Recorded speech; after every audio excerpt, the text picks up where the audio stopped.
Good evening, everyone. CJTheAFKGM here playing Doki Doki. One of the best games ever. I love it.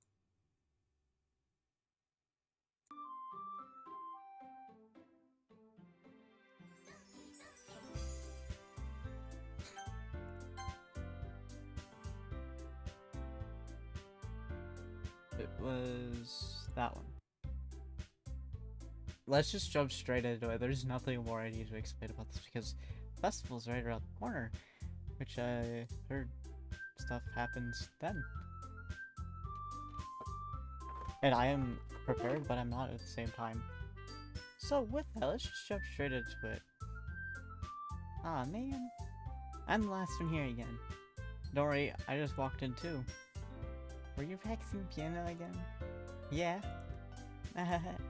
You must have a lot of determination. Starting this club, I'll pick up the piano. Well, maybe not determination, but I guess passion. Remember that the club wouldn't be here if it wasn't for all of you. And I'm super happy that you're all willing to help. And I'm super happy that you're all willing to help out for the festival too. I can't wait for the festival. It's gonna be great. Eh? Weren't you complaining about it just yesterday, Natsuki? Well, yeah. I'm not talking about our part of the festival, but the whole day of school where we get to play and eat all delicious food. You sound like a bit like Saru all of a sudden. Monica, do they usually have fried squid? Squid? That's a pretty specific thing to look forward to. Oh, come on. Are you saying you don't like squid? You, of all people? I didn't say I didn't like it. Besides, what do you mean by all people? Because it's alright in your name. Or it's right in your name. Monica? That's not how you say my name at all. Also, that joke makes no sense in translation. Never mind. Let's just focus on our event for today now, okay? Fine. Your actions aren't as fun as Yuri's or Sayuri anyway. Excuse me? Where is Sayuri anyway? Oh, there you are. Sayuri's sitting at the desk corner room looking down at nothing. I walk over to her. Hey, Sayuri. I wave my hand in front of her face.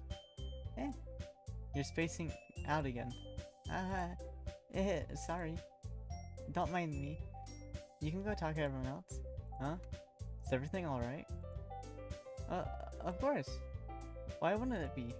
Just feels like you're a little off. Sorry for assuming things. Jeez, you worry too much about me.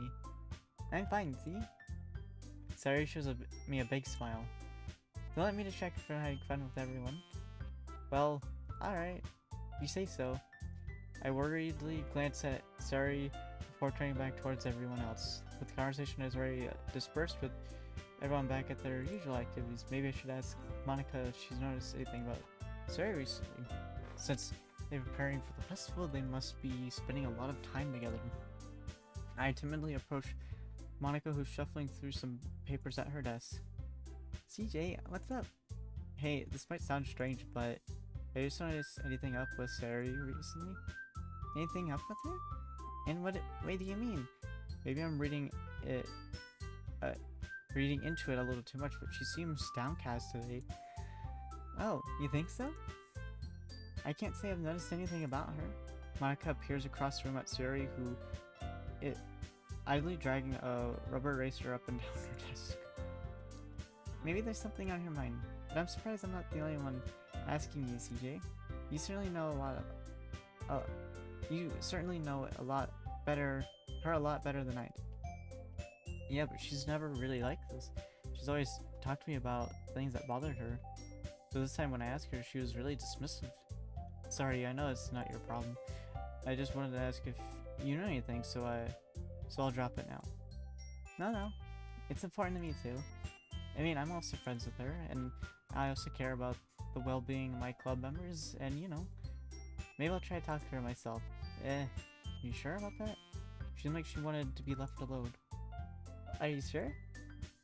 maybe she has a hard time bringing it up with the person of her, bringing it up with the person of interest.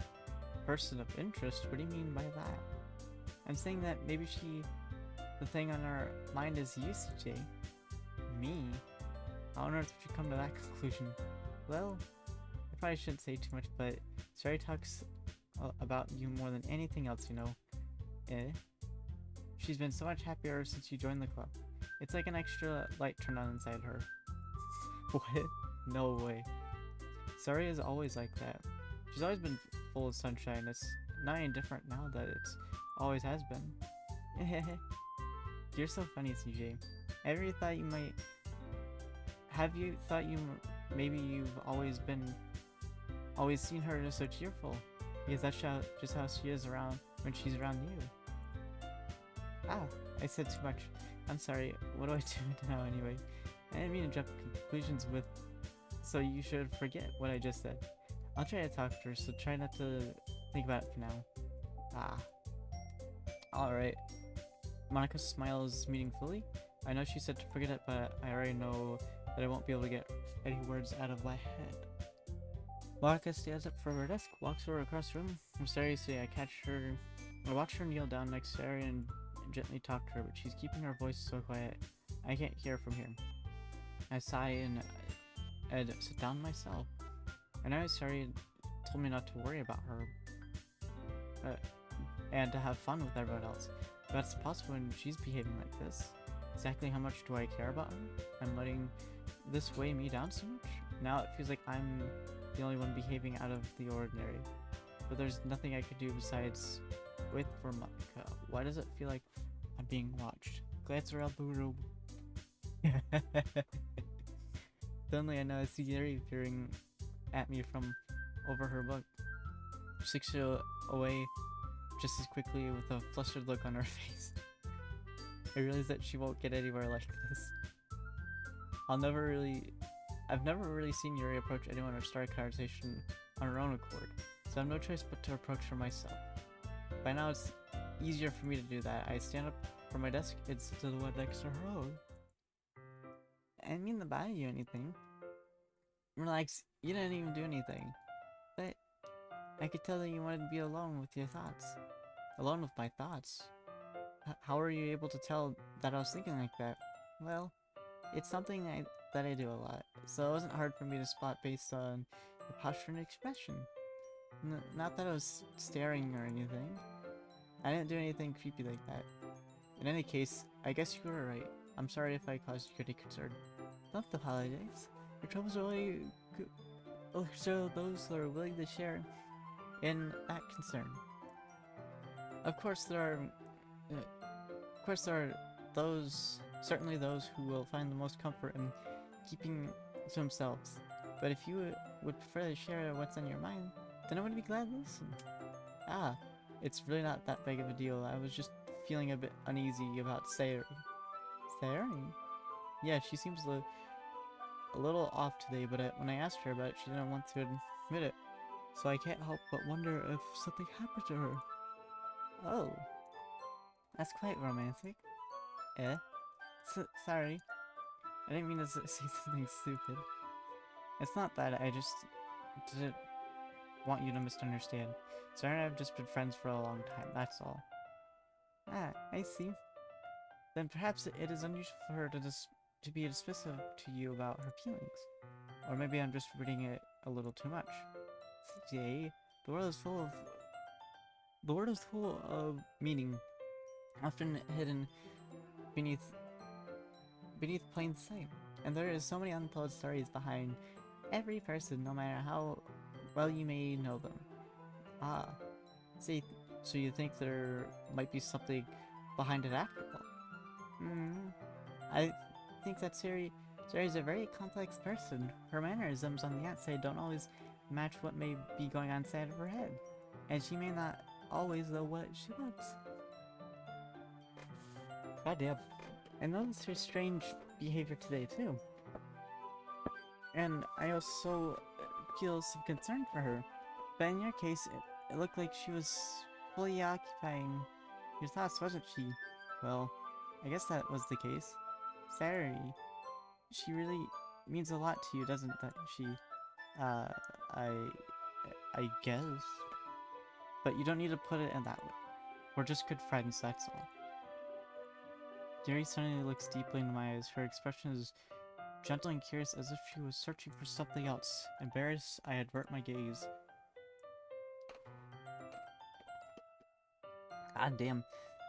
Sometimes a person's mysteries are untold even to themselves.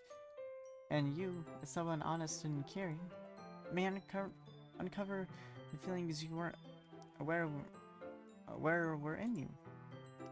That is, I think that she would be a very fortunate person to have you feel that way about her. You're giving me too much credit. I'm a pretty simple guy, so I think I'm pretty good at understanding my own feelings. I'm not nearly as sophisticated as you are.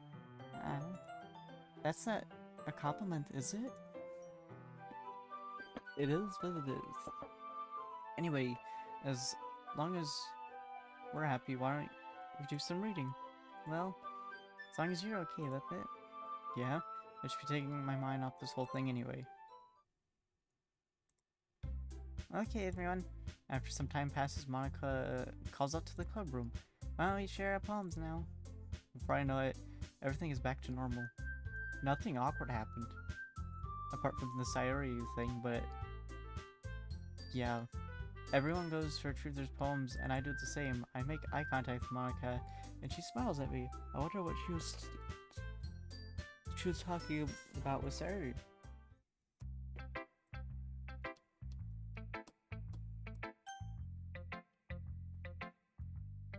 Let's do it. CJ, your writing has only improved these last few days. Every poem you've shown me is nothing short of spectacular. I could feel the emotions. I'm a little envious even. I don't think it ever came to me this naturally. You're right, that's the wrong way to put it. This never did come out naturally to me, but I've been able to improve so much thanks to you. You're really an example I was chasing after. Is that so? Yuri gently smiles to herself. This feeling, I'm so glad I got the chance to share my writing. I never thought it would feel like this. I remember you mentioned that yesterday. I can't believe that you're so good at something and you've never even shared it with anyone. It's kind of a shame. Maybe, but it's not like I really had a choice. What do you mean? Well, Yuri smiles sadly. CJ, during lunchtime I ate by myself. Did you know that? It's a great time to find a quiet spot and do some reading. In fact, I always have some books with me. You could say that I really enjoy reading. Well, that's one way to put it anyway, but books are so full of amazing and inspiring people. People you want to fall in love with. Or people you just want to know and make really good friends with.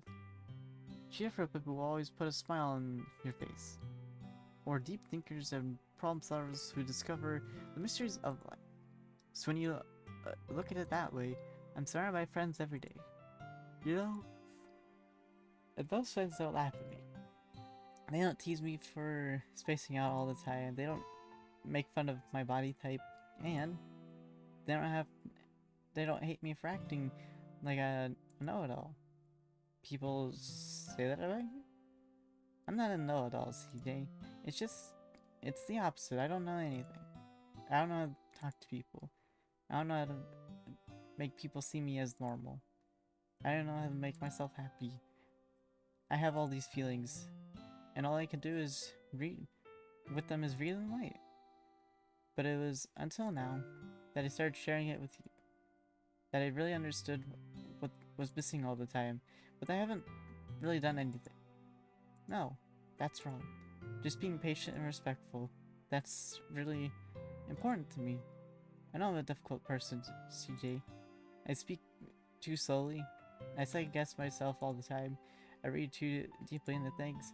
But every time, you've always treated me just like everyone else.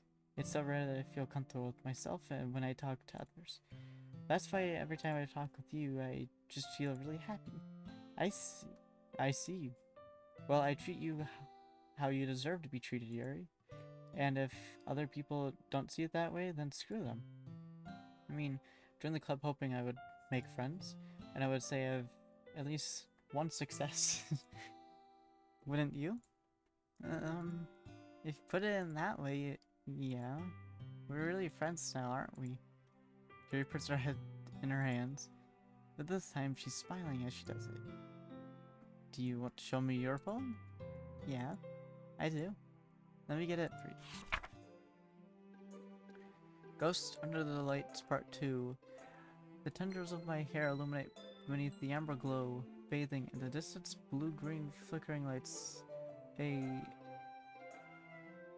lone figure crosses its path, a silhouette obstructing the airy glow. My heart pounds, the silhouette grows closer and closer. I open my umbrella, casting a shadow to shield me from the visibility, but I am too late. He steps into the streetlight. I gasp and drop my umbrella. The light flickers.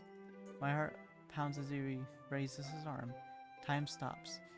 The only indication of movement is the amber light flickering against his outstretched arm. The flickering light is in rhythm with the pounding of my heart, teasing me for succumbing to this forbidden emotion.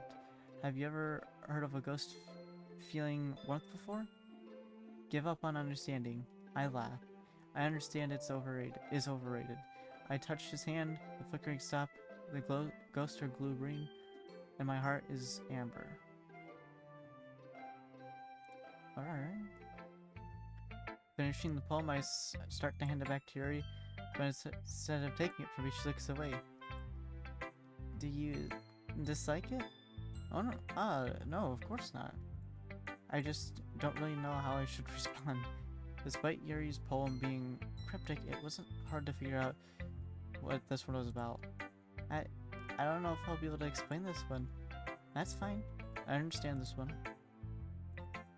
Yuri's having even a harder time speaking than usual. Does this one mean a lot to you? Yuri nods. I'm not really good with words, but I'm happy that you shared it with me. So thank you. I hope we keep spending time together. Despite my ability to make eye contact, I see a faint smile emerge on Yuri's lips. Once again, try to hand the poem back to her, but instead Yuri gently takes my hand and pushes them back toward me. I hesitate in response to her warm touch. You can, the poem is... Once again, Yuri fails to complete a sentence. You mean I can keep it? Yuri nods. I'd love to. Again, Yuri faintly smiles as if she doesn't want me to notice. You always make me feel nice. I know I'm not good with people, but I hope that I can return the favor sometimes. Yeah, don't worry. I think you do a good job. Yuri finally turns back towards me. I guess we should move on before Monica says something. But I'm sure we could talk later. Yeah, I'm sure we will. With that, Yuri timidly smiles at me and I return to my seat so I can put her poem away.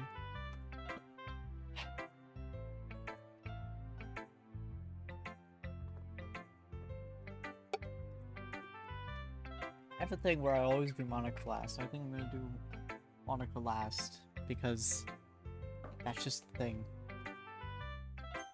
Let's see what the critic Natsuki has to say about it. Meh. I guess you really haven't learned anything after all.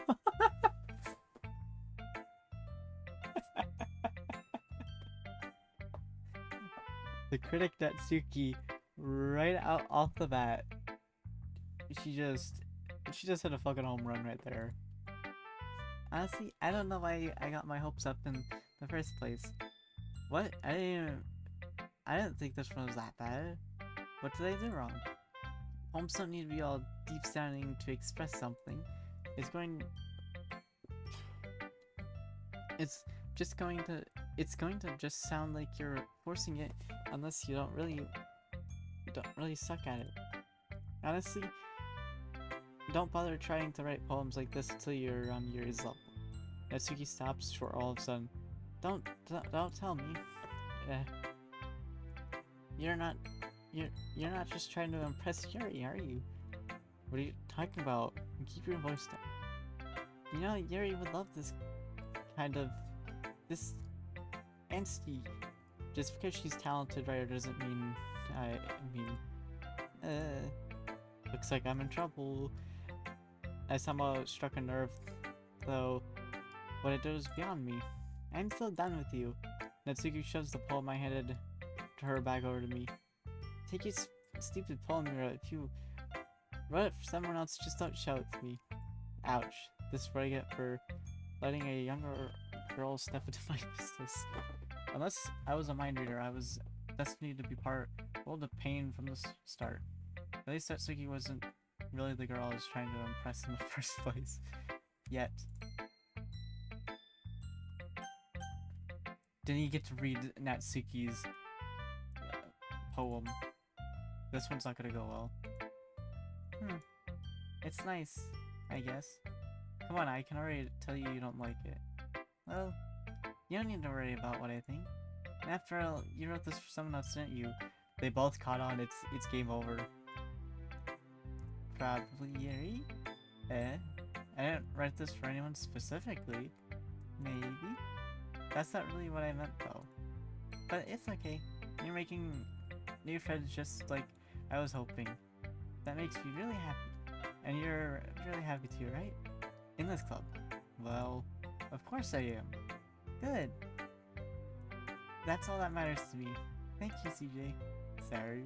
Is there something wrong? Huh? No, nothing. I'm just a little tired today. Alright. Just tell me if you need anything. I will. Don't worry about me, okay? You can go play with everyone else now. If you insist. Yay! I'm gonna go home a little bit early today. Sorry? Tell Monica I wasn't feeling well, okay? I'll see you tomorrow. Before I can say anything else, Sarah cheerfully walks out of the classroom humming to herself.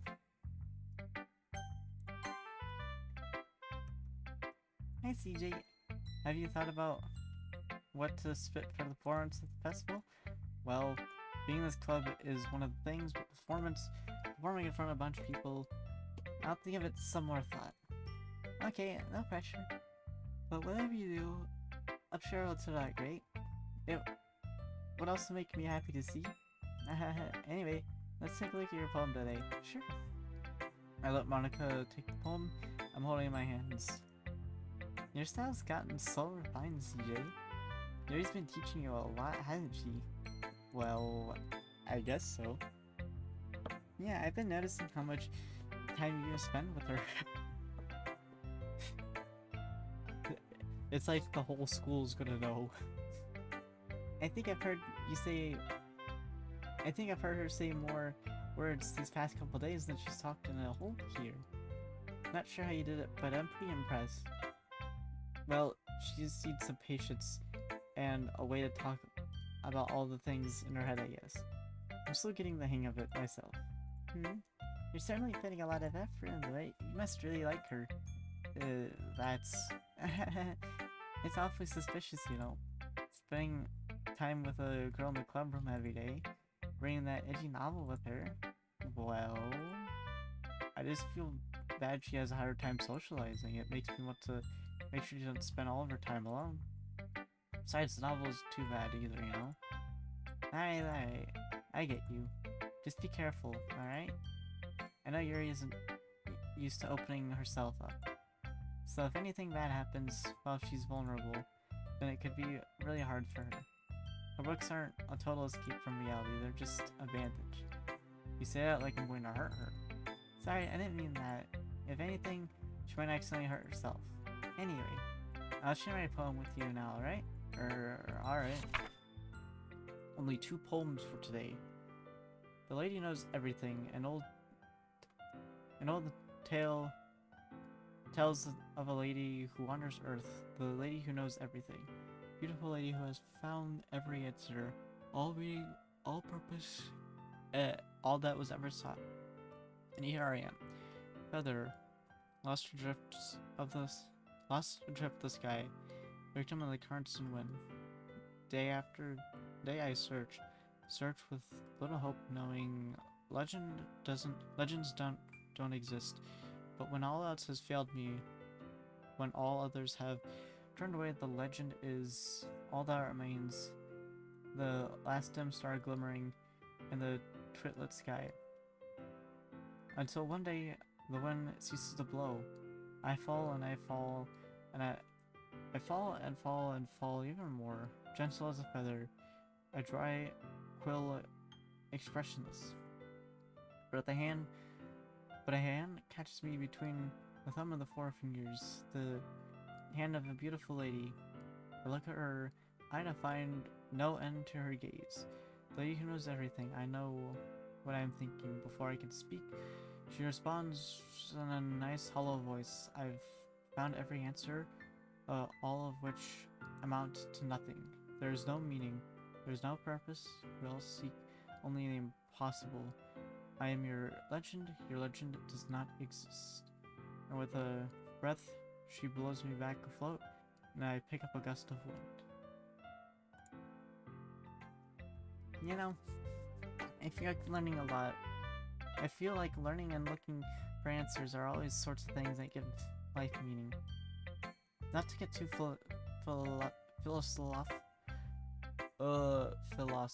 philosophical or anything, but it's kind of on my mind, so that's why I wrote about it. I see. I never really put much thought into it. In a way, it's almost paradoxical. Because if we all had the answers, the world would start to lose its meaning. You know, there's one thing I noticed. It seems like everyone in the club prefers writing about things that are more sad than happy. Are you surprised? I mean, if everything was okay, we didn't really have anything to write about, would we? Humans aren't two-dimensional creatures. I think you know that better than anyone. You mean one-dimensional? Yeah. Anyway, here's Monica's writing tip of the day. Everyone get your pens and papers out. We gotta take great notes. Are you ever too shy to share your poem because you're afraid that it's not good? It can be really disheartening to get lukewarm response to something you put so much into, but if you find other people who are enjoying writing, then sharing becomes a lot easier, because instead of telling you that writing is good or bad or okay, they'll want to focus more on everything that went into it and the things you can work on. It's much more encouraging that way, and it'll make you want to continue improving. It's almost like having your own literature club, don't you think? That's my advice for today. Thanks for listening. Okay, you three, we're done sharing for the poems today, right? Why don't we start figuring out... Hold on a second. Is it just me, or did you say something strange just now? Eh? Something did sound a bit unusual. That's right. You deviated from your usual catchphrase when addressing the club. Catchphrase? I have a catchphrase. Jeez. Why is the mood so weird today? Look, even Yuri isn't immune to it. Stagnating air is common foreshadowing that something terrible is about to happen. In your books, maybe? Look, the only thing different is Sayuri isn't here. Ah, it seems you're right. Sayuri always helps lighten the mood a little bit, doesn't she?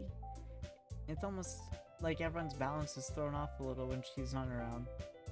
Where the heck did she run out to anyway? I thought she just went to pee. Natsuki, please show some decency. Oh, come on. She actually said she wasn't feeling too well and went home early. Is that so? I hope she's alright. Seriously. Of all the time to go home with her, of all the times to not go home, where you pick the time she's not feeling well?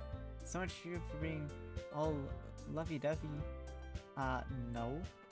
First of all, stop misunderstanding my friendship with Sayuri. And second, she's kind of been avoiding me today, so I didn't want to force it. Huh? That curious expression coming from Yuri of all people. Calm down, guys. I talked to her earlier and everything is fine. What did she say? Anyway, we need to figure out the rest of the festival preparations, so let's decide that everyone will be doing this weekend. I don't know what I'm doing. That's good. That's alright. Natsuki will make cupcakes, as usual. Something is up. Monica appears to be hiding something. But we might need a lot of them, and different flavors. Can you handle that all by yourself, Natsuki? Challenge accepted. And for myself, I'm going to be printing and assembling all the poetry pamphlets. Sarah will be helping me design them. And for you, Yuri, you can, guys, can you help me come up with something for Yuri? I'm useless. You're kidding me, Yuri. You're more useful than my previous D&D character, named Keegan. You're way more useful, okay? So don't get me started on you saying I'm useless. Anyway, no, that's not it at all. You're the most talented person here, you know. Yeah, now Natsuki's padding too. Jeez, even I can tell now. I guess I never gave Sarah enough credit, but I can tell things are even harder on you when she's not around. That may be the case, but if I can't also be a leader on my own, then I won't grow as a person. So Yuri, you have beautiful handwriting, you know? So you should make some banners and decorations that help set up the atmosphere. Atmosphere? About that, I love the atmosphere. Yuri's expression suddenly changes as she stares at her desk and focuses and starts nodding to herself. Your mind is already racing, I see. That's great. You'll be a wonderful help, Yuri. But anyway, that just leaves you, CJ. The one who is truly... Oh my god. Don't say that. In fact, both Natsuki and Yuri have some pretty heavy tasks, you know. It would probably go a long way if you could give one of them a hand. You can always help me out as well. I'd be really appreciative of that. That's Monica suggesting I spend the weekend with one of my club members. How on earth are they going to respond to a suggestion like that? I suppose they won't mind having a little belt. Well, even if you don't know how to make, there's always some dirty work I could give you. It's not like Monica's gonna give me a choice and you should be sitting on your butt anyway. Natsuki tries to mumble a bunch of excuses like that. If I recall, Natsuki, you mentioned that you would like to handle baking on your own. CJ may not like be around you if you only make him feel like a nuisance. So therefore, he may be more suitable at assisting you with the decoration. Well, I never said that. How hard could it be to make a few decorations anyway? Sounds more like you're just making an excuse for CJ. What are you saying? It'll be extremely meticulous work, and baking isn't? Just... What do you think?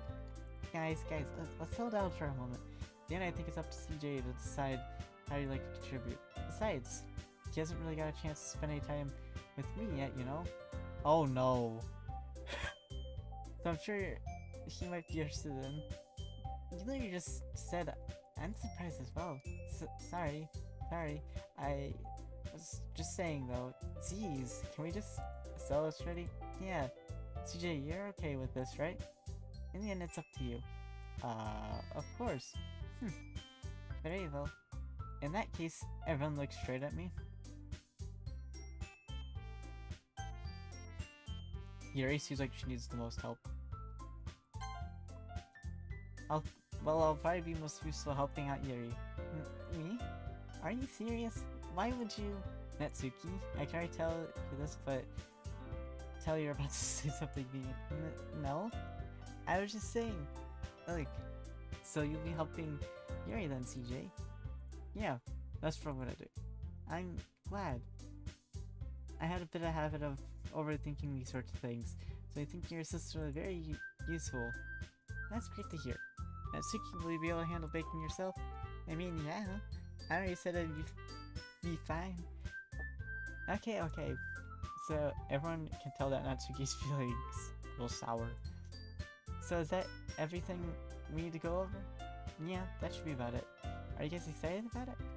Well, excited might not be the word right now, but I suppose I'm looking forward to it a little bit. Do you feel the same way, CJ? Me? I guess you could say I'm interested to see how it'll turn out. That's good enough for me. What about you, Natsuki? Natsuki? What? Why is everyone yelling at me? I didn't even do anything. No. That's not what I mean at all. Yuri anxiously glances between everyone in the room. I'm sorry for this. I don't really know why CJ picked me. And also, your cupcakes are the best cupcakes I've ever had. They'll go really well with my tea. And nothing that I could do for the event will compare to that, so I get it. I'm kind of surprised though. Why? Well, and I'm the only one acting immature. I already know that, but you're trying to cheer me up all of a sudden. I know I'm not good at it. I'm sorry if I said something bad. Natsuki isn't the only one surprised. Monica and I are already taken aback by Yuri's words. When Yuri has caused trouble with words, trying to cheer someone up must be far out of her comfort zone. But I already begin to understand. Yuri was trying to sound like Sayori. Even if it didn't work perfectly, I could tell she tried to say something Sayori would say at a time like this. Because Sayori always helps everyone smile good about themselves, or feel good about themselves. No, I can appreciate it. I'm sorry for making a big deal out of it. But I'm going to say this. You better bet my cupcakes are going to be the best part of this whole event. I believe you. Yeah, I hope to see everyone do their best. But with that, there's nothing more for today, so I guess it's time for us to head out. Alright, let's go then. Everyone packs up their things. I start to follow Monica and Natsuki out to the door as they chat with each other. I turn around. Sorry. I realize I don't have any way of contacting you this weekend. Oh, you're right. I can't believe that slipped my mind. Should I give you my phone number? Ooh. I think that'd be the best way, yes? Alright then. You're gonna exchange phone numbers. Got it good.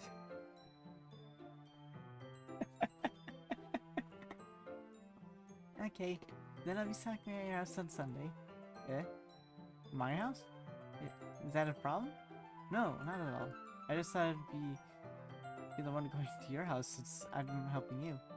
Yeah, I suppose that makes sense, but if you don't mind, I think I prefer to go to your house. Alright. In that case, it won't be a problem. I just had to decide not to press Yuri for a reason. It's not like it shouldn't matter much either way, so I'll just need to make sure my room is clean.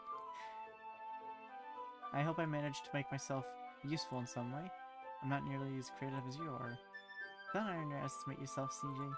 I think that we'll make a very productive team, even if you only chose me because you felt bad with it. Wait, you don't actually think that, do you? I don't know. It's difficult to come up with any other reason that you may have chosen me. You're forgetting the one reason with the most common sense. Choose your help you because that's what I want to do.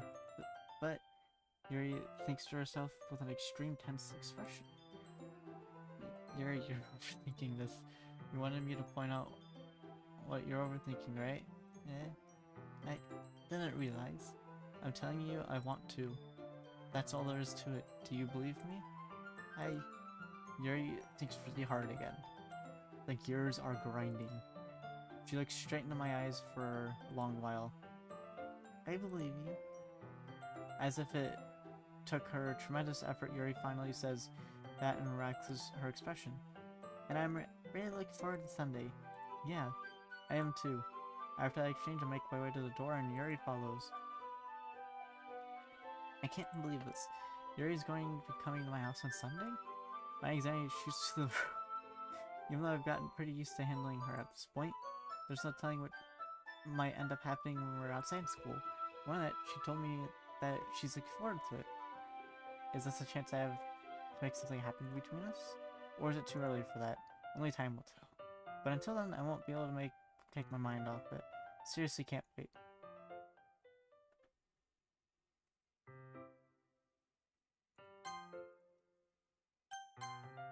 It's already Sunday. I've been getting increasingly anxious about Yuri's upcoming visit. I can tell myself there's no reason to be nervous, but it does help me much.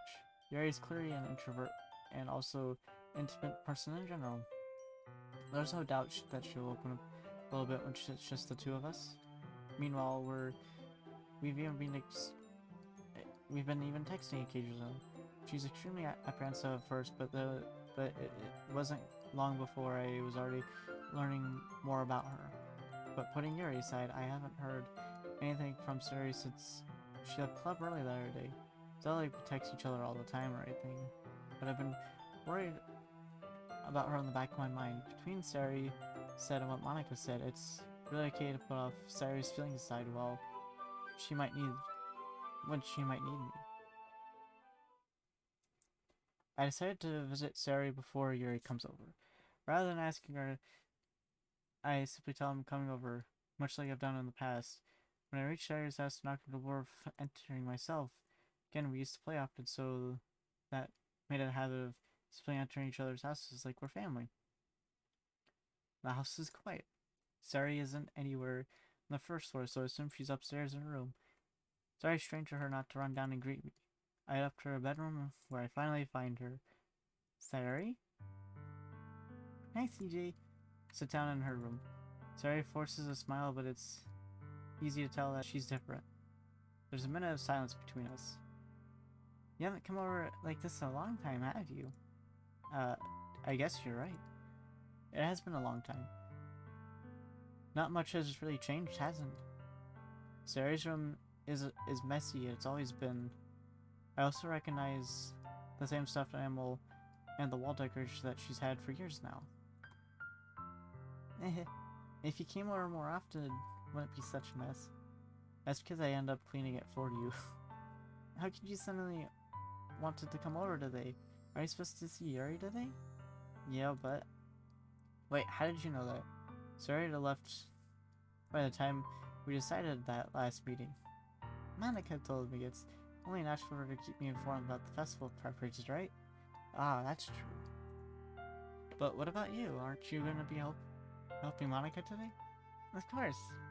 I'm just helping her out then. We ain't planning to meet up or anything. Ah, so it's just me and Yuri then. Yep. There's more silence between us. Sari stares in a random direction. Everything about her behavior is really uncharacteristic. Finally get to the point. I just wanted to see how you were doing. After you left on Friday, when something's wrong, you can't hide it from me. I know you too well. So? Sari smiles, shaking her head. That's no good, CJ. Eh? Why can't it just be like it's always been? This is all my fault. If I didn't get so we can accidentally express my feelings, if I didn't make that stupid mistake, then you would have been worried about me all the time. You wouldn't have come over here. You wouldn't have been thinking about me right now. But this is my punishment, isn't it? I'm getting punished for being selfish. So I think that's why Dora decided to have you come over today. It just wants to torture me. Sari. I grabbed Sari by the shoulders. What on earth are you saying? Are you listening to yourself right now? I know something happened to you. There's no other explanation for you to be like this. So tell me already. So I know I won't be able to stop thinking about it. Sari gives me an empty smile. You really put me in the chat, CJ. But you're wrong. Nothing happened to me. I've always been like this. You're just seeing it for the first time. Seeing what? You talking about, Sayuri? You're really just going to make me say it, aren't you, CJ? Guess I have no choice, but it's time. The thing is, I've had really bad depression my whole life. Did you know that? Why do you think I'm so late to school every day? Because most days I can't even find a good reason to get out of it. What reason is there to do anything when I fully know I'm worthless I am? Why go to school? Why eat? Why make friends? Why make other people put their energy into the caring to waste by having them spend it on me? That's what it feels like. And I just want to make everybody happy. Without anyone worrying about me. I'm in shock. I can't figure out how to respond. How is it possible that Suri kept this from me the entire time I've known her? Did she really want so bad? Did she really want so badly for me to just not think about her? Why, Suri? Eh? Why is it that you've never told me about this? It almost feels like I've been betrayed it almost feels like I've been betrayed as your close friend. Because if I knew, I would have done everything I could to support you. Even if there's only so much that I could do, I would have tried a little bit harder to make every day a little bit better for you. That's why I'm your friend. All you had to do is tell me. You don't understand, CJ. Why do you think I didn't tell you?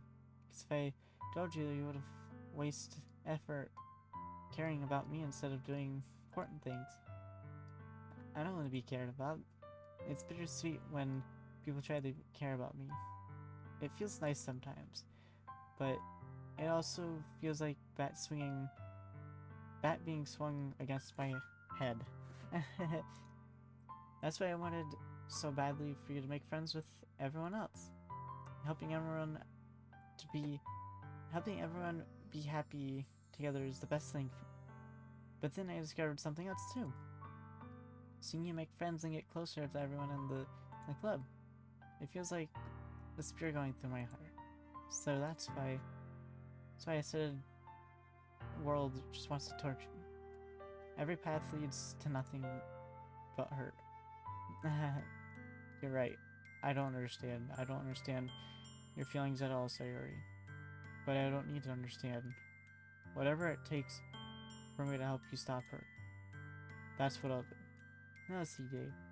There's nothing. Nothing at all. The only thing that could have helped us is...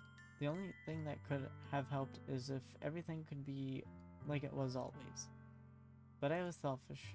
I showed you what a horrible person I am. Tears strike down Suri's face. I made you join your literature club because I was selfish. Then I was punished by my heart hurting in a way that I couldn't understand. And now you came here and made you hurt too. It's just, I'm weak and selfish. That's all I am. And that's why I'm going to accept these punishments, because I deserve every last one.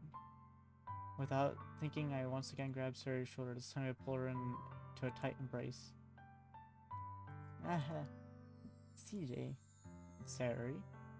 I don't care if you feel selfish. I'm really happy that you convinced me to join the club. Senior day makes it worthwhile enough. If I make friends with everyone else, then that's just a bonus. But please never understand how much I care for you. I won't have it any other way. CJ. Sayori isn't hugging me back, despite my arms being wrapped around her. Sayori's arms remain at her sides. She starts sobbing next to my ear. No, don't do this to me. Please don't do the... CJ. Sayori barely manages to speak between her sobs. I don't know if I'm doing the right thing, but all I want is for her to know that I care. If you have it in you to call yourself selfish, then you have to let me be selfish too. No matter what it takes, I'll figure out what needs to change. I'll make these feelings go away. And if there's anything you need me to do, then you better tell me. I'll get mad if you don't. I don't know. I don't know. I don't know. Gently, Sayori finally puts her arms around me in return. I don't know anything. It's all really scary. I don't understand any of my feelings, CJ. The only time I'm not feeling nothing is when I'm feeling pain. But your hugs are so warm. And that's really scary too. Sayori lets me go, and she does so I let her go as well.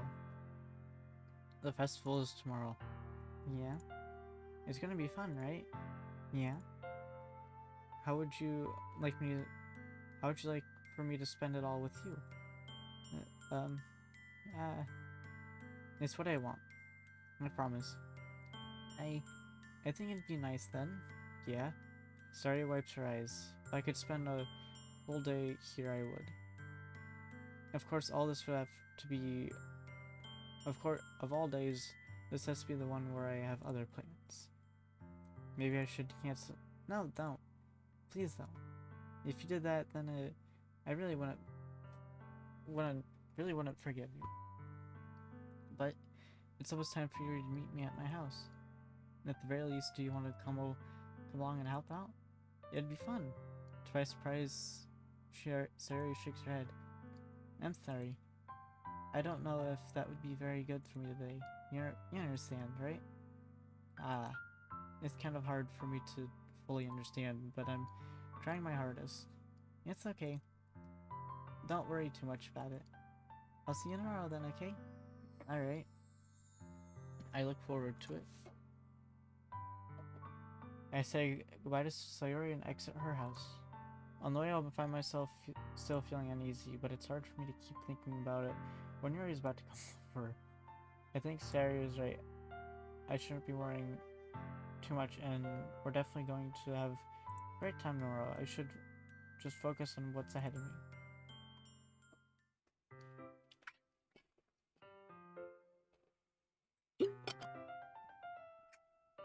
As I approach my house, I see something that makes me feel a moment of panic. Yuri? Ah, thank goodness.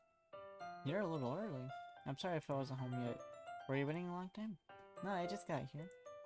But I just started to get really nervous when no one answered the doorbell. You could have always texted me if I had known. I would have reassured you and hurried more on my way home. I suppose that's true. I didn't think of that for some reason. It should be common sense to do that, but I decided to ignore it. Anyway, let's go inside. I see you brought a lot of stuff with you. That's right. And you managed to find everything else I asked you to buy as well? Yeah, pretty much. At least I hope I got everything right. I'm sure I'll be fine. I take Yuri to my room. First thing she glances around is Yuri. The first thing she does is glance around curiously, which makes me feel anxious. It's so clean. I cleaned up before you came over, so that's very considerate of you. No. It would have been really embarrassed for my room to be a mess while you were here. Well, I do enjoy cleaning. I would have gladly helped you clean. That'd be even more embarrassing. Wait, don't look in there. I saw Yuri's wrist, which was in the process of opening a drawer of mine. I'm sorry. I wasn't thinking for some reason. It was just spacing out. It's fine, it's fine.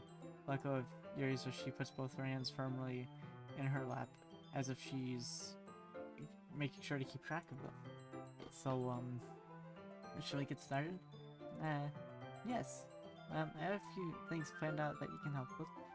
Decorations and atmosphere and enhancements. Atmospheric enhancements? You know, mood lighting, aromatherapy candles. Oh wow. I know you had planned on taking it that far.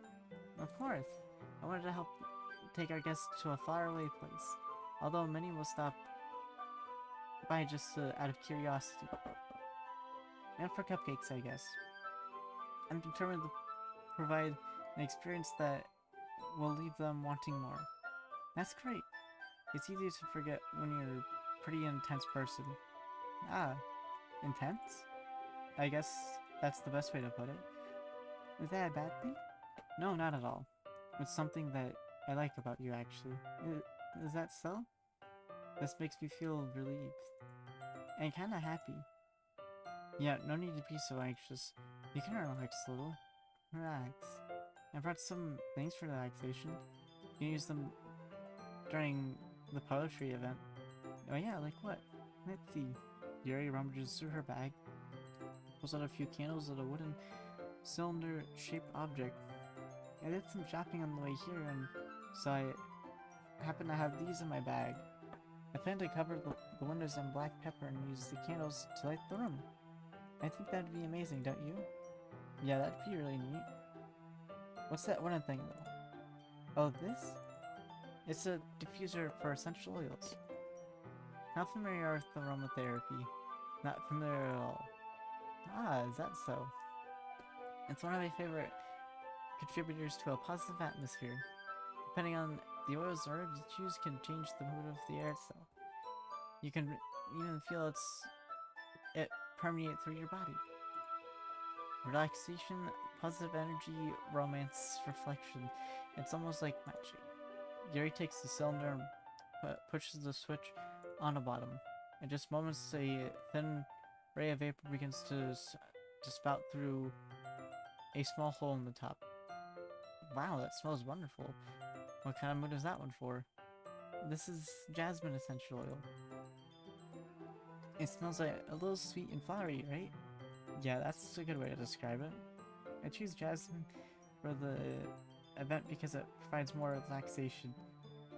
Jasmine enhances your emotions. It helps you feel them through your body. You feel warmer and your heart pounds more heavily. Don't you think that would be perfect for sharing our poems? It does sound suitable, but you seem to know a lot about this, so I'll trust your opinion with anything. Yuri smiles gently, clearly enjoying herself. She reaches into her bag and pulls out several spools of thin ribbon. What are those for? Well, did you purchase the origami paper like I asked you to get? Yeah, I've it over here. We won't be using the paper for folding or origami. What I like to do is write a different word on each paper. We'll need about 100 of them. Oh yeah?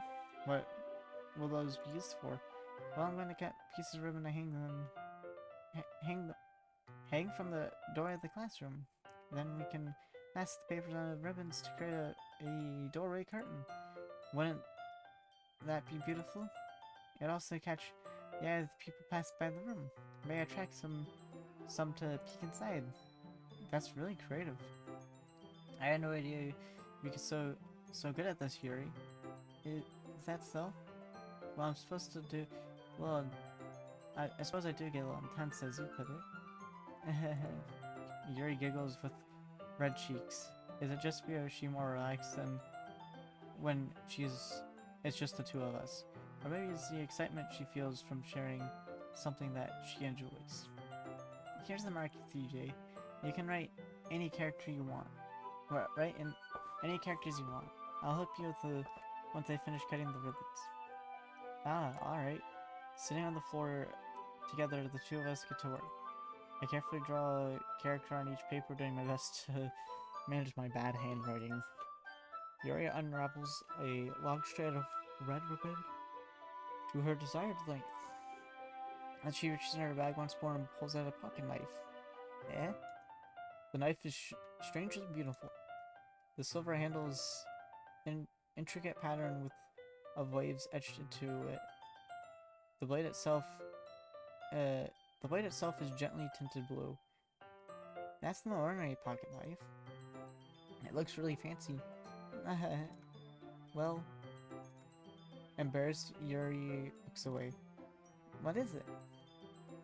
You're gonna think it's weird. Yuri, whatever it is, I have no reason to judge.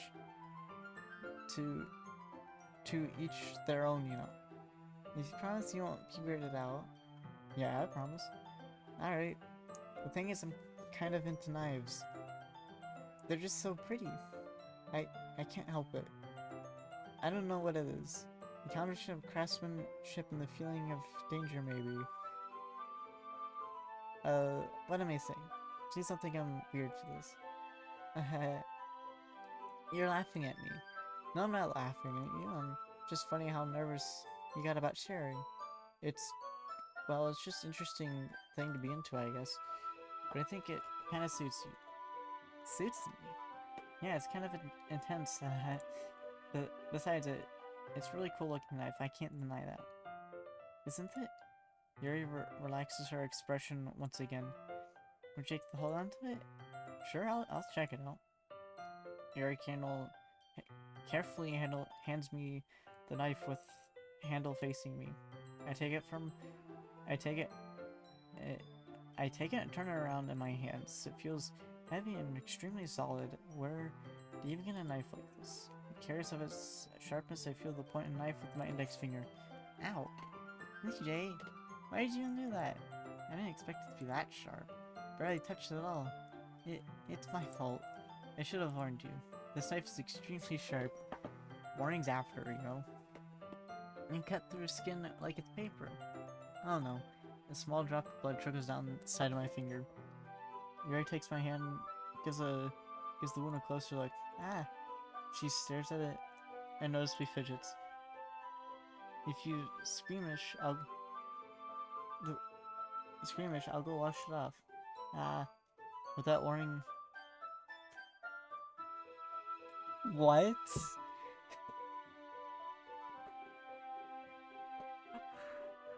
This is why I read, or I read with my eyes before I speak it out. And then I laugh like before I say it. Without warning, Yuri puts her finger in my mouth and licks the. I feel her.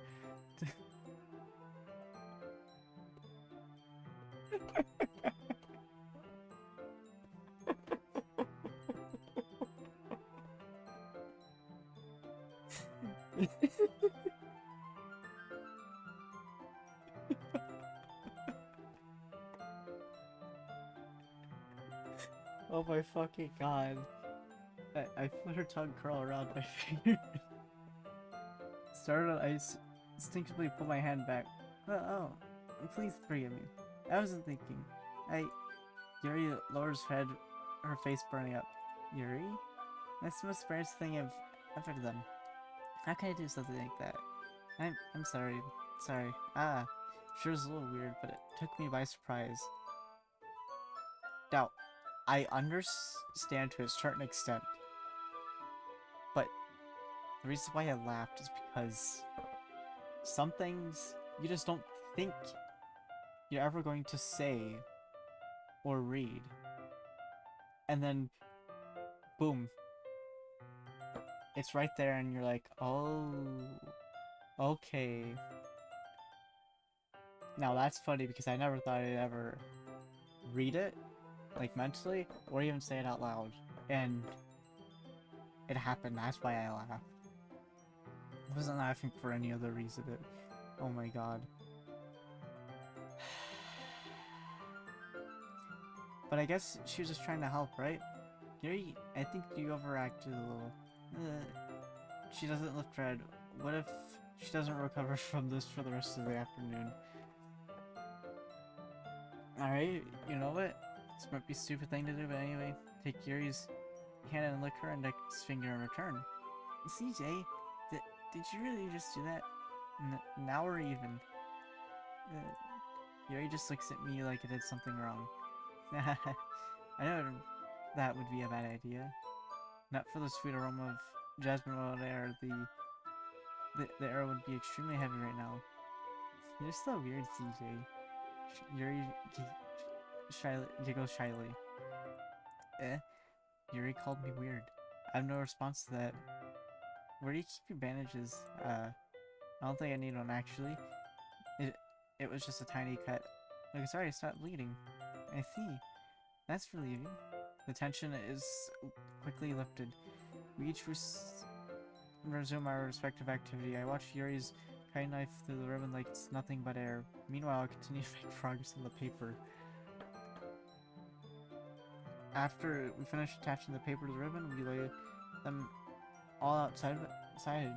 It looks better than I expected, and we will be very effective as the door curtain. It looks great. Good thinking. I'm gonna go with this, Yuri. Thanks. It's just something I saw online, really. Are you ready to move on to the next task? Yeah, let's do it. What do you have in mind? I'd like to carry the banner. That's why I asked you to buy the paint tablets. That's right. One of the items Yuri had asked me to buy was a kit of watercolor paint tablets. I need about 6 cups of water to put each of the tablets in. Do you mind fetching those things? Of course not. 6 cups of water. I'll be right back in a minute. Thank you very much. Oh, and just a little bit of water is okay. If you fill the cups too much, you'll be too diluted. Taking Yuri's advice to use small plastic bathroom cups rather than the full size, I put them on a plate, catch any paint that drips back into, then bring it back to my room. Yuri? Yes? Come and see Yuri's unrolling her sleeve, pulling it back over her arm. Ah, nothing. Your face is a little red. Is it too hot in here or anything? No, not at all. There's nothing wrong, so let's fix the fate. Yuri hurriedly dismisses me and takes it upon herself to unwrap the tablets, dropping them into the cups. So, I thought we would do something simple that would look very nice. I like to paint green across the banner, starting with the colors for sunrise, then daytime, then sunset, and nighttime. Once it dries, it'll be an inspirational quote across the banner.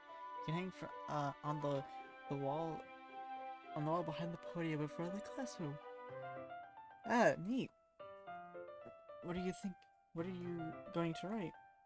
Well, it will be more fun to surprise you. Yuri smiles at me. If you say so. After rolling out the banner, I kneel on the opposite side so that we don't get in the way of each other. Yuri uses a brush and adds a few dots of different colors across the banner to serve as color guide with wet paint. Well, this reminds me of elementary school. Painting on banners with watercolors feels a lot like art class projects we had back then. It's relaxing. Ah. I'm sorry if this feels too childish. No, I didn't mean it at all. It's kind of fun, you know. Yeah. It is fun. I'm glad you feel that way too. Yuri stops painting for a moment, thinking to herself, for me, I don't need to go out and do crazy things to have fun. In fact, I usually don't even want to. I just like it when I can spend time with one other person. You know, it's something simple like reading. It doesn't even matter we talk much. Just having a friend next to me makes things feel a little bit nicer. I think that's all it takes for me to be happy. Is that so? You know, if Yuri and I are quite different, I can understand where she's coming from. I feel that way about things like anime and games, where simply sharing the experience with someone else can make me happy. I think I feel the same way. Yuri smiles gently. I knew you'd understand. Yuri leans over the banner to grab an unused paintbrush, but at the same time causing my head to bump into hers. Sorry. Yuri reels back quickly as I lift my hand surprised. Are you hurt? No, I'm not hurt. They just started me, that's all. Sorry, I should have asked you to get it for me. It's not your fault. Ah, your face. There's droplets of paint on Yuri's face and neck. Is there something on my face? Yeah, I got some paint on you. Sorry, it's totally my fault. I got a towel right away. Rush out, fetch a small towel and dampen it with hot water. Return to my room, kneel back in front of her. Here. I pat down Yuri's face and neck with the towel. Is there something wrong? It's hot. I just didn't expect it. Sorry. I didn't want to use cold water. Having finished, I start to retract my hand, but Yuri suddenly holds my wrist. Wait. Just for a little longer.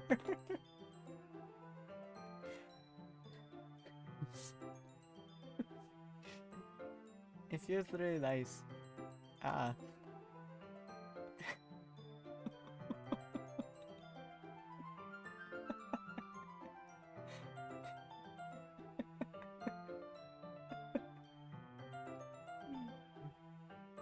In a way, this is a way I cope. It's It's so unexpected too that I I'm like, this is so unexpected for me. I went into this going, alright, it's it's going to be a very interesting game. And judging by all the stuff in the beginning, I was like, it's going to be really weird, and I'm probably not going to understand a damn thing about this. But hey, I'll still have fun, even if later on the community is like, hey, come back to this game. Everything went whoosh over you. But anyway, I keep my hand still against Yuri's neck. She looks into my eyes. It's an intense expression that I recognize from when she reads her books, almost as if she lost her days and enveloped in her own thoughts. She breathes gently half through silent parts of her lips. What is happening? The aroma of jasmine oil giving me this feeling? Yuri gently wraps her finger around my wrist, sends a tingling sensation through my arm, and suddenly her face seems to be much closer to mine than it was a moment ago. Ah! Yuri slowly pulls away. Sorry, I've been feeling a little lightheaded today. I didn't mean to space out. It's fine. The moment is over as soon as it began. Yuri picks up her brush again, but then her arm seems clumsily like she's unable to focus. I remain silent, forced to ignore the event that just transpired. I hesitantly retrieve my own brush to continue to follow Yuri's example. That should do it. I finished filling the night sky with white dots that look like stars. Looking at the banner as a whole, it's pretty much a... It's very pretty and natural. I think it came out better than expected. I'm really happy with the results. Yeah, me too. Are you going to add the lettering now? Ah, not yet. It needs to dry first. That's true, but take... that won't take a while. Well, perhaps it would be best to leave it here, and when we have to bring it in the morning, I can do the lettering in the classroom before events start. Is that okay? That's totally fine. Wonderful. In that case, I don't think there's anything more else to do here. Phew. You say that like you're glad it's over. Is it wrong to assume that you were enjoying yourself a little bit? I don't know, it's not that. I'm just glad we managed to get everything done. I see. I am too. I was a little concerned about time. I need to start making dinner soon. Ah, so you don't have any time left? I was thinking she'd have extra time after finishing the work. Well, you already thinks to yourself. I think it'd be too irresponsible of me to wait too much longer. I'm sorry. I was hoping there'd be some time as well. It's probably my fault. Sorry for being such a slow worker. No, it's not your fault at all. And the important thing is we got everything done, right? Yeah, so I should be disappointed or anything. Gathering all of her things, Yuri seems to look a little downcast. I understand why. Sounds like she rarely gets the opportunity to spend time with a friend in a relaxed environment. But that doesn't mean this time it can happen. Once Yuri packs up, I walk her out the front door. Thank you very much for having me over today. No problem. I'm glad I was able to help. Just let me know if there's anything else you need me to bring tomorrow. I will. Well then. Yuri fidgets. I guess I'll see you tomorrow. Wait. I kind of say that without thinking. About today. It's fine It's fine that we didn't have as much time as we wanted. Because we could do this again sometime. Whenever you want, you can come over or we can go out somewhere. I forgot you don't like going out much. So I stumble over my words, very simply smiles back. Anyway, you know what I'm trying to say, so you're very thoughtful, CJ. Yuri takes a step closer to me and briefly squeezes my hand. I kind of like that about you. Well, how am I supposed to respond to that? It's a question I'm asking myself too in real life. But at the same time, I'm not in this situation. CJTheAFKGM 2? I don't know what's happening. It's me, but it's not me. You know, it's weird. but I don't even get a chance to as Yuri suddenly pulls back. Sorry. Eh. Ah. Hi, CJ. Sorry. Just now we weren't. It's okay, CJ. I just stopped by to say hi. Well, it's nice to see you. I'm sorry, but I'm already on my way to leave. Aw, really? That's too bad. I'm sorry, but we'll be able to. But we'll all be together for the festival tomorrow, so that's fine, right? Of course. Sorry, Beams. Yeah, so I'll see you tomorrow. Clearly embarrassed, Yuri hurries off. Sorry waves goodbye after. Sorry? Thought you said you don't want to come over today. I have, well, tried staying in my room, but my imagination was really being mean to me. So I had to come over here and see it myself. See what? What are you talking about? You know, how much fun you were having with Yuri, and how close you got to her. It makes me really happy that you made such good friends with her. That that's all that matters to me. Tears start to fall down Sayuri's face, and all that matters to me. Why am I feeling this way, CJ? I'm supposed to be happy for you. Why does it feel like my heart is splitting in half? It hurts so much. Everything hurts so much. This would be so much better if I could just disappear. Sorry, don't say that. It's true, CJ. If I wasn't here, then you wouldn't have to waste your sympathy on me. You know you wouldn't have to put up with me being selfish. Monica was right. I should just... Monica? Monica was right about what? Sorry, what I said before is true. I'm not going to let this continue. Caring about you like this isn't the burden your mind is making out to be. It's something that makes me happy. It's something that I wouldn't trade for anything else. So even if I take an entire lifetime, I'm going to be by your side until you don't feel any more pain. But Sarah looks away. I put her hand on her shoulder to reassure her. I'm scared, CJ. I'm really scared. What are you scared of, Sayuri? I'm scared that I might like you more than you like me, Sayuri. It's true, isn't it? I was weak and started to like you too much. I did this to myself, CJ. I like you so much that I want to die. That's how I feel. And that's enough, Sayuri. I don't want to hurt you anymore. Slide my hand down Sayuri's arm and squeeze her hand in my own. Remember how I said I'd always know what's best for you? Do you still believe me? Wordless, Sayuri nods. Even if you don't understand all of your own feelings, I know what I need to do most right now, and that's what I'm going to give you.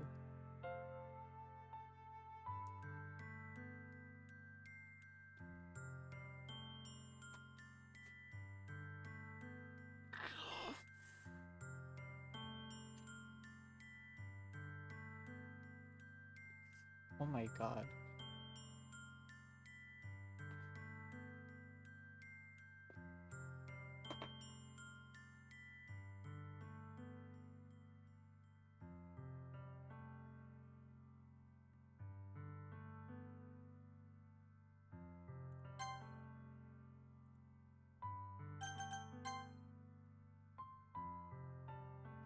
What I want to do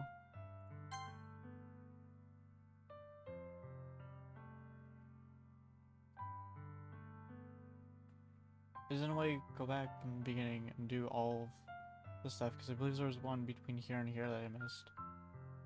No, there was one between here and here I could do. There were several between here and here, like 3 others I didn't do. This one, because I want to do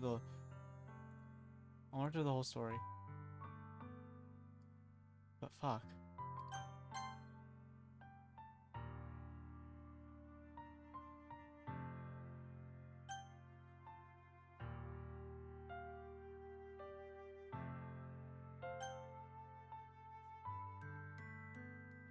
I think I'll come back to this one later, because I'm gonna do Yuri. I've already gone this far to do a perfect poem for her.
I'll finish that section of Doki Doki later that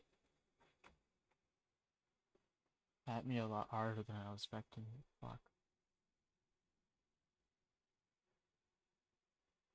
I know what the warning said, but I wasn't expecting a fucking freight train out of the middle of nowhere.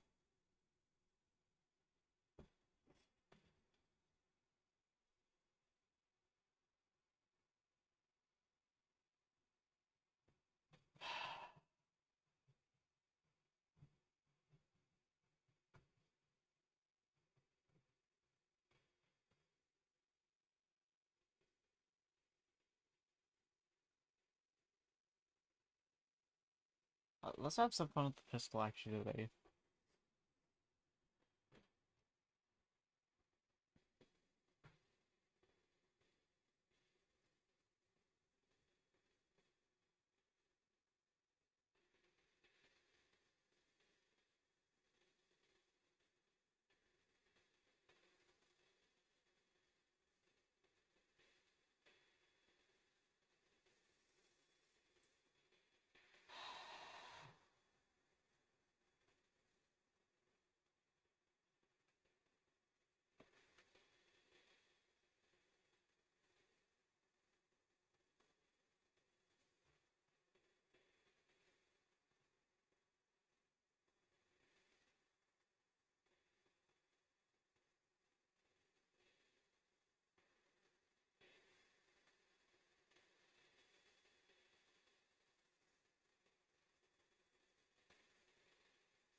Really?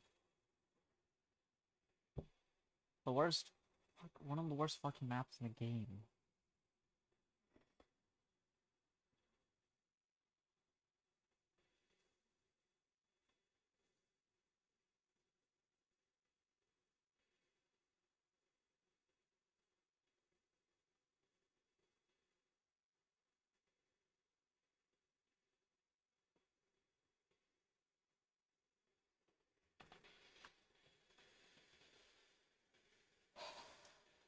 God damn.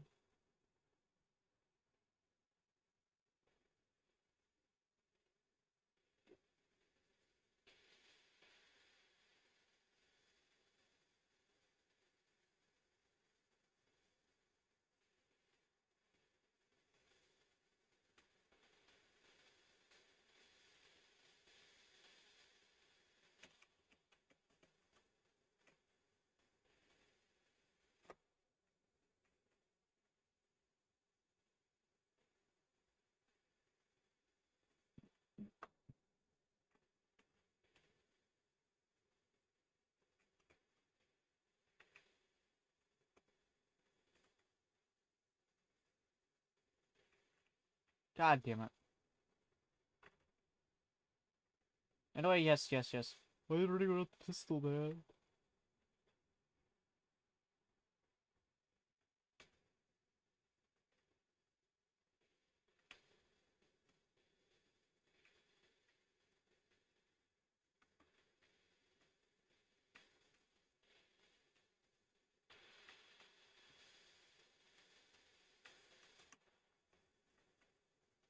God damn it. Fucking throw it. Fuck.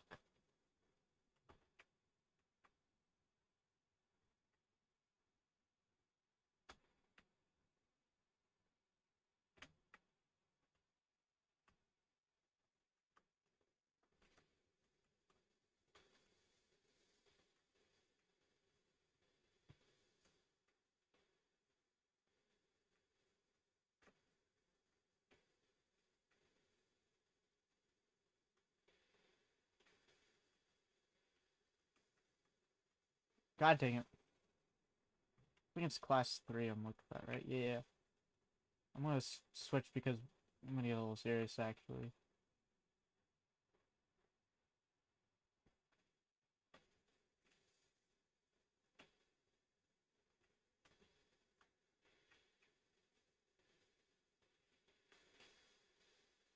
Oh, you sly bitch.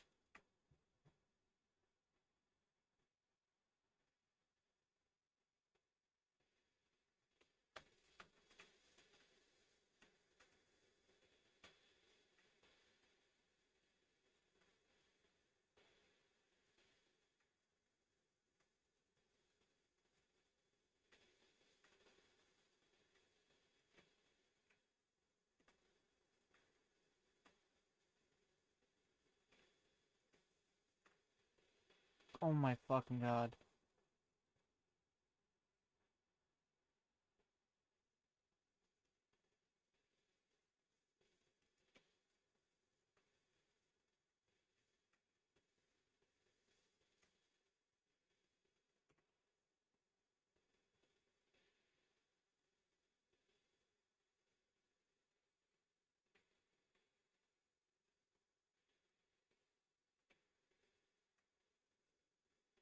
How did that not, like, tickle him?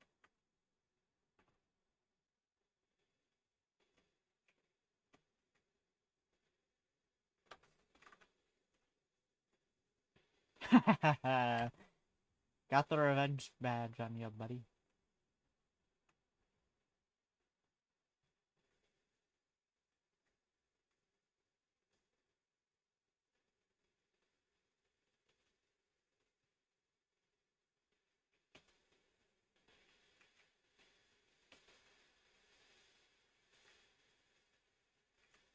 God damn.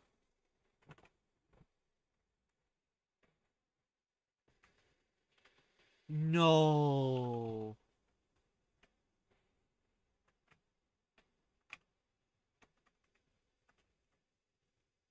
Oh, look at me.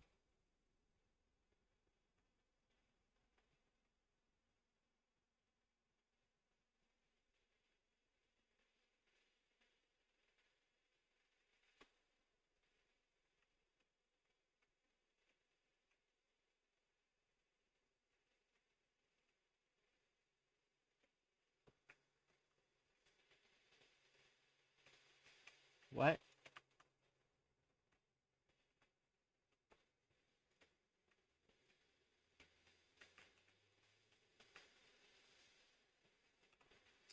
Well,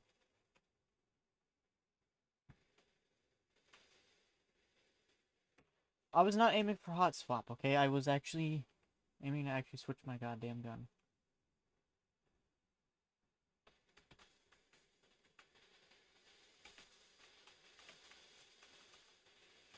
Throw it down. Jesus fucking Christ.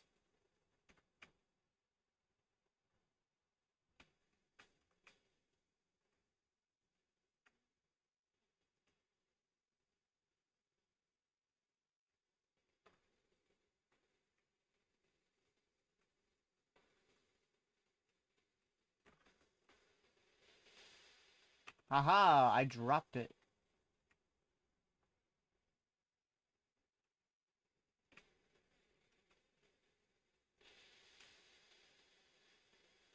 Ah, so they're going for it.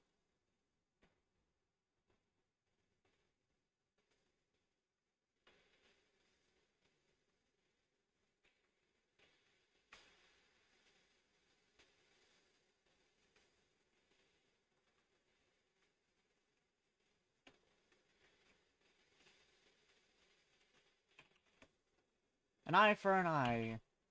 Don't gain one, don't lose one.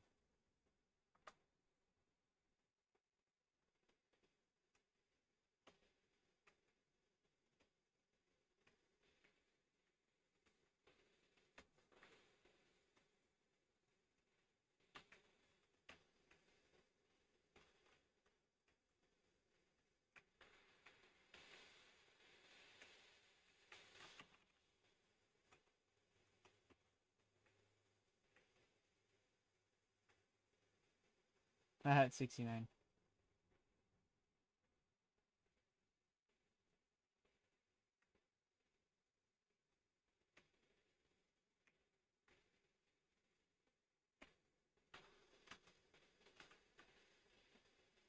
Hey, I got rid of your goddamn such trip, bitch.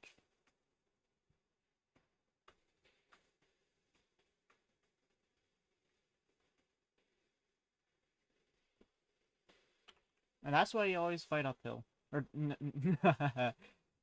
that's why you always fight downhill.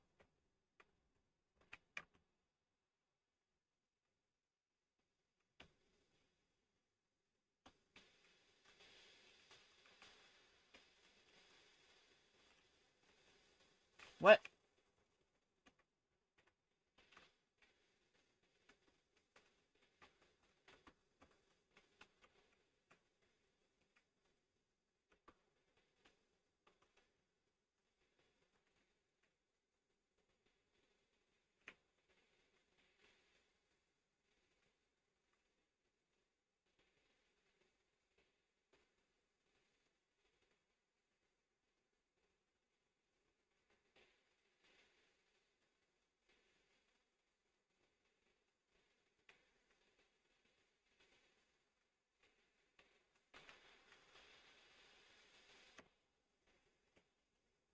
God dang it.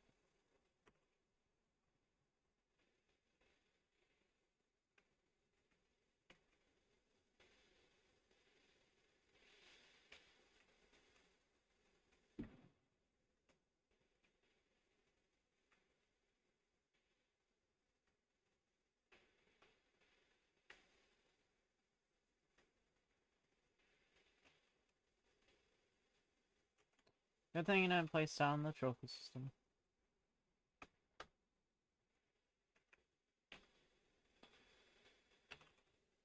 You gotta be shitting me.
Not bad at all.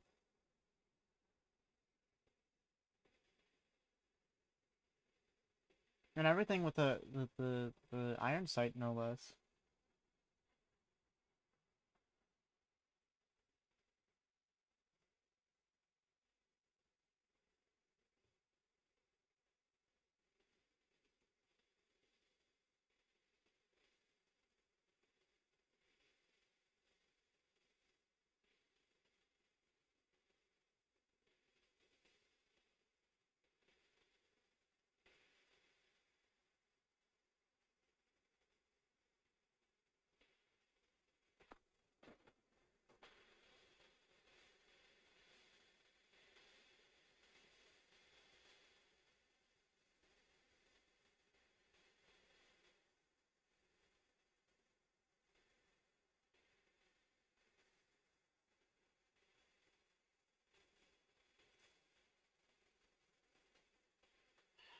I mean...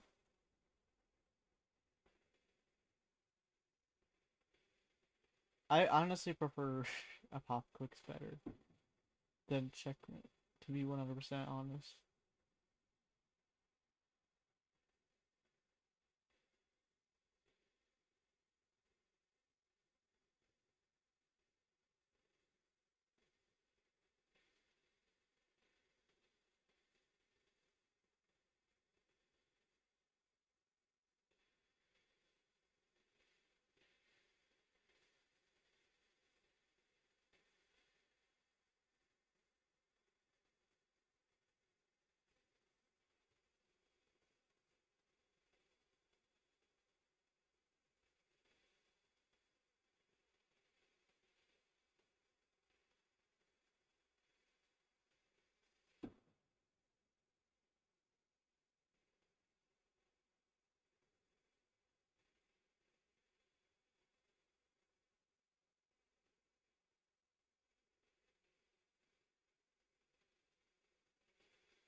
Fucking hell. Behind.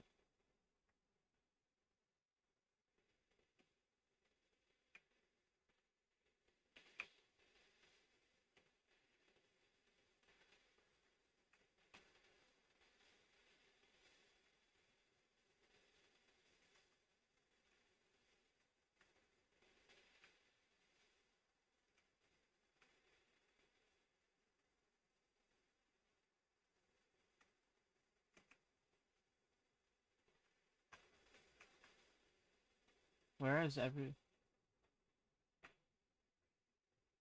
Yeah, I totally figured it was a perfect 0 because haven't found 2 people, but you know.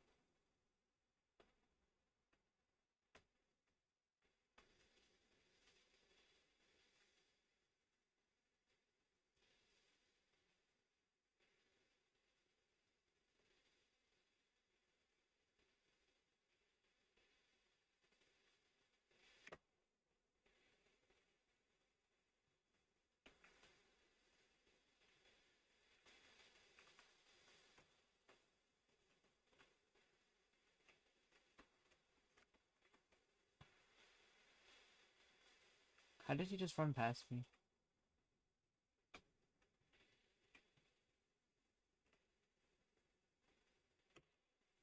I wanted to get him because he ran past me.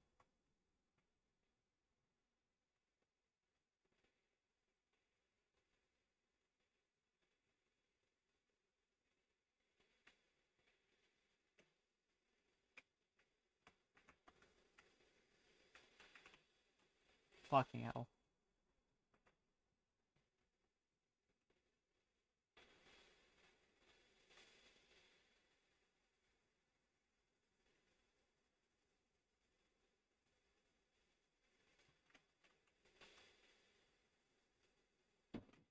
I don't understand and I don't care enough to.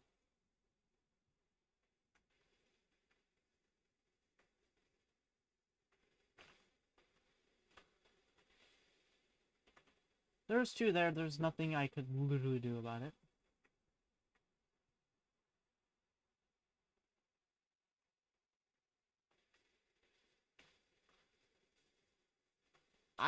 I'm pissed.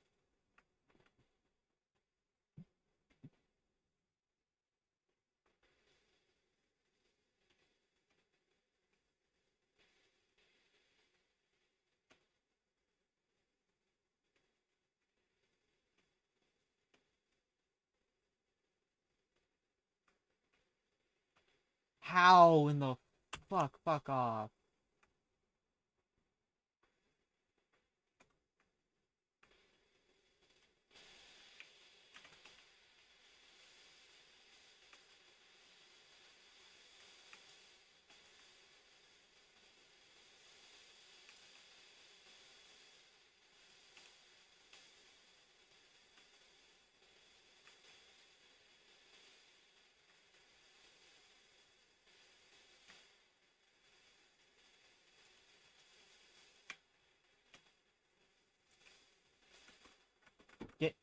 Get up, get up, get up, get up. Jesus Christ.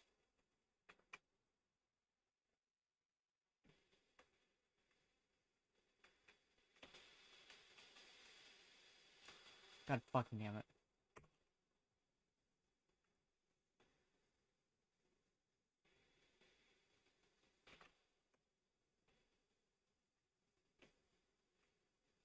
How?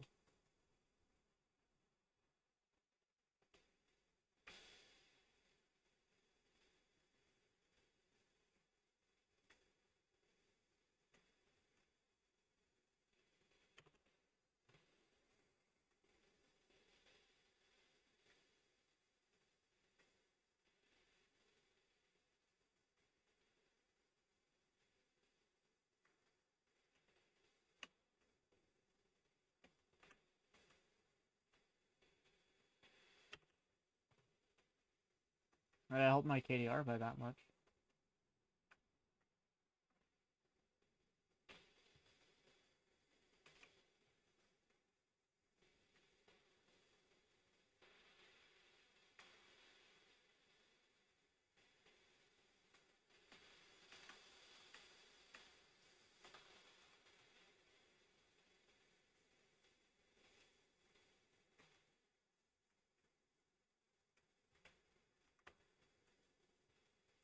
God damn.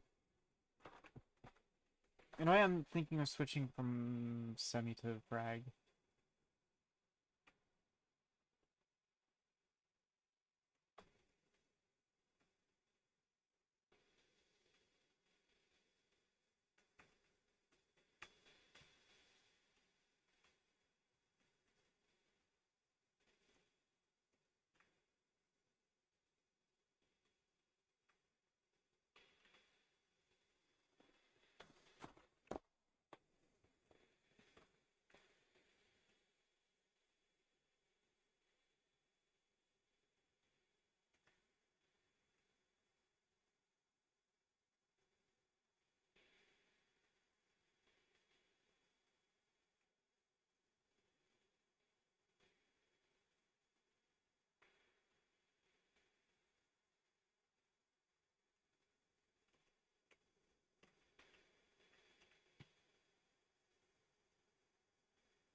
I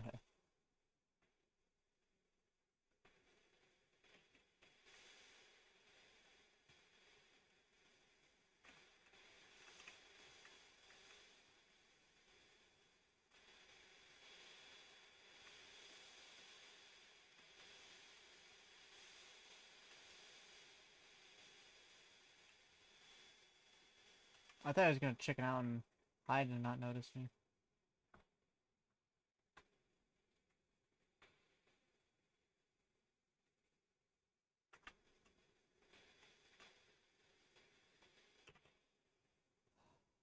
Thought I would get the stick on that boy.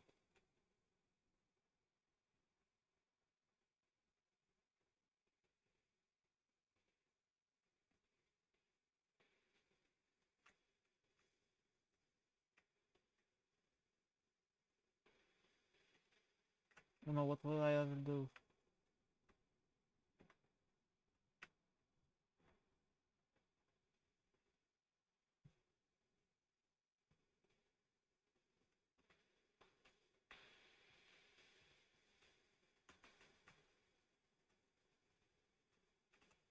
Gah! Oh, fucking hell. That was a nice kill right there. I loved it.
Final kill with it.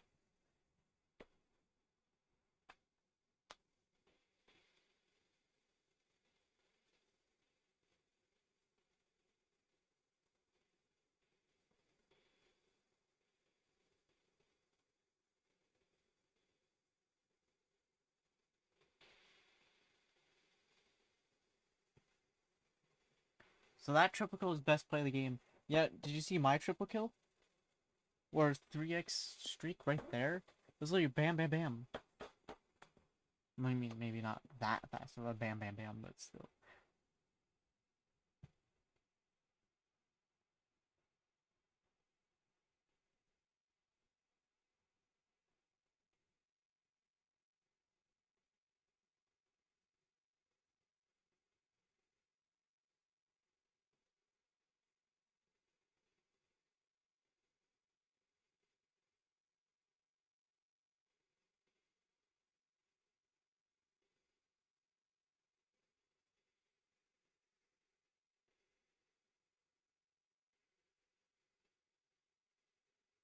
I have desktop audio muted again.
kill confirm. You have a green light. Вперед!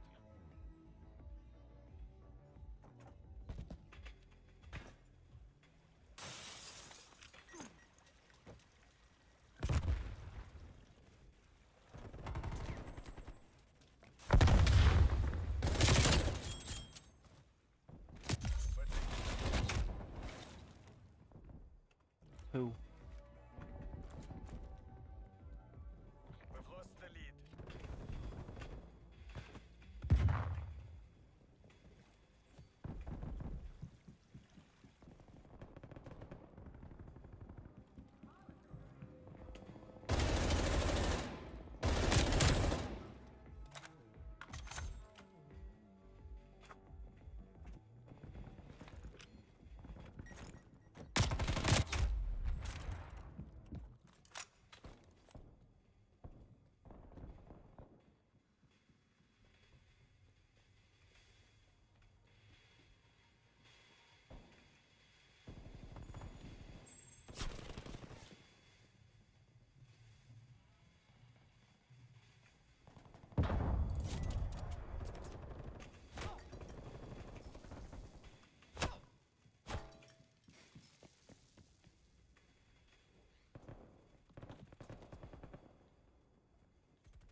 Yeah.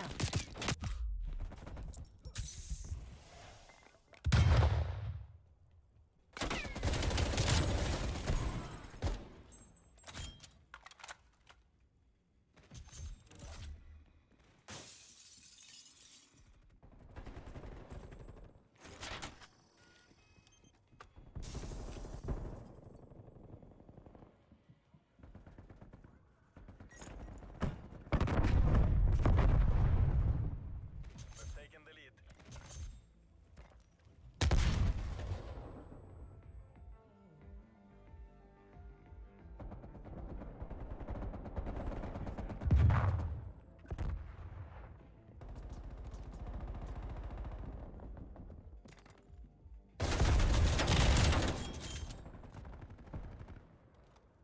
That was kind of fun right there.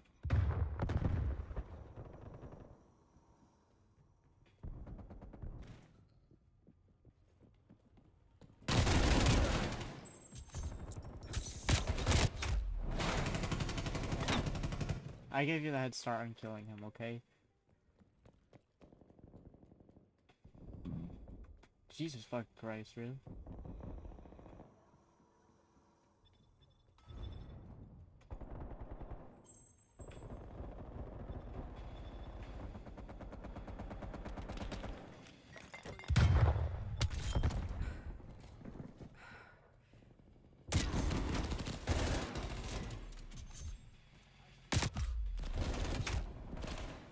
Hey, he's trying to sell something, you know?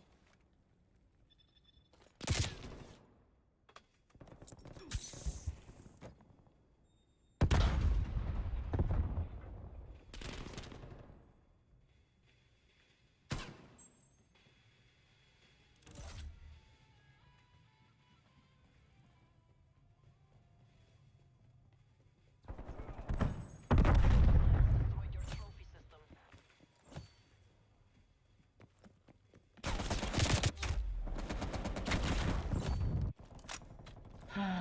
The good old MG82. Might bring that bad boy up because I love it so much Hostile too. spy plane established overhead.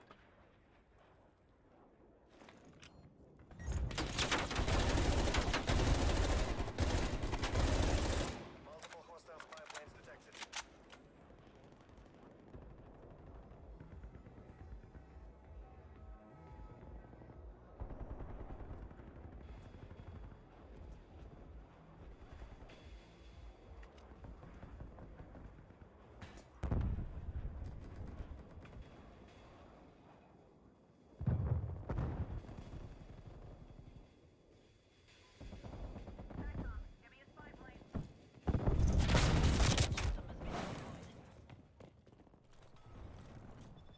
Oh well.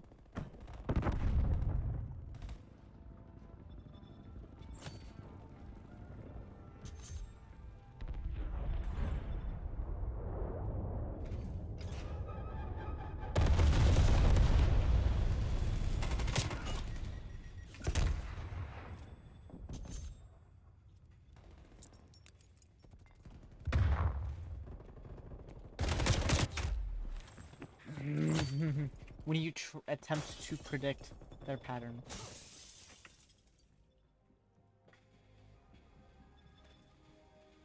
Enemy spy plane inbound.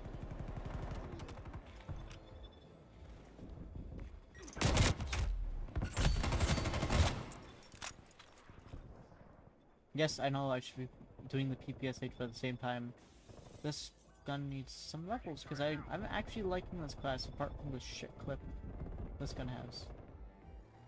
Spy plane contacts.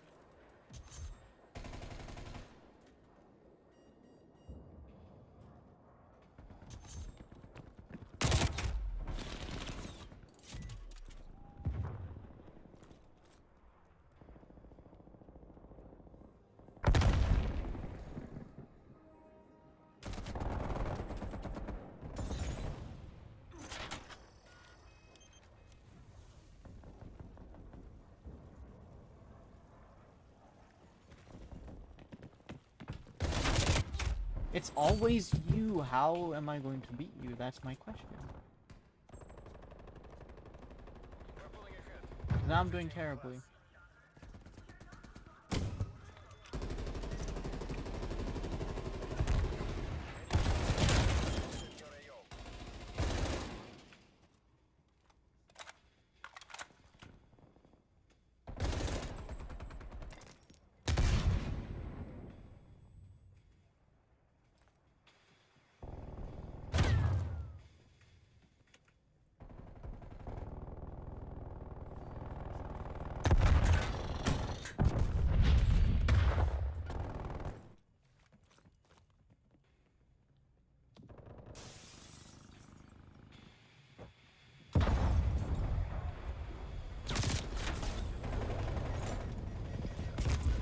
In your AO. XT in your AO.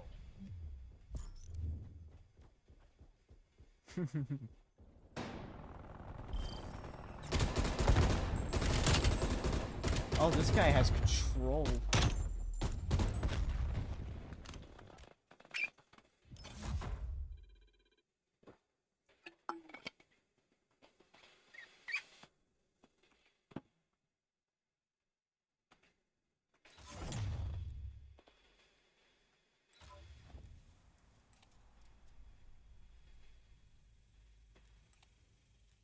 Alright, you know what?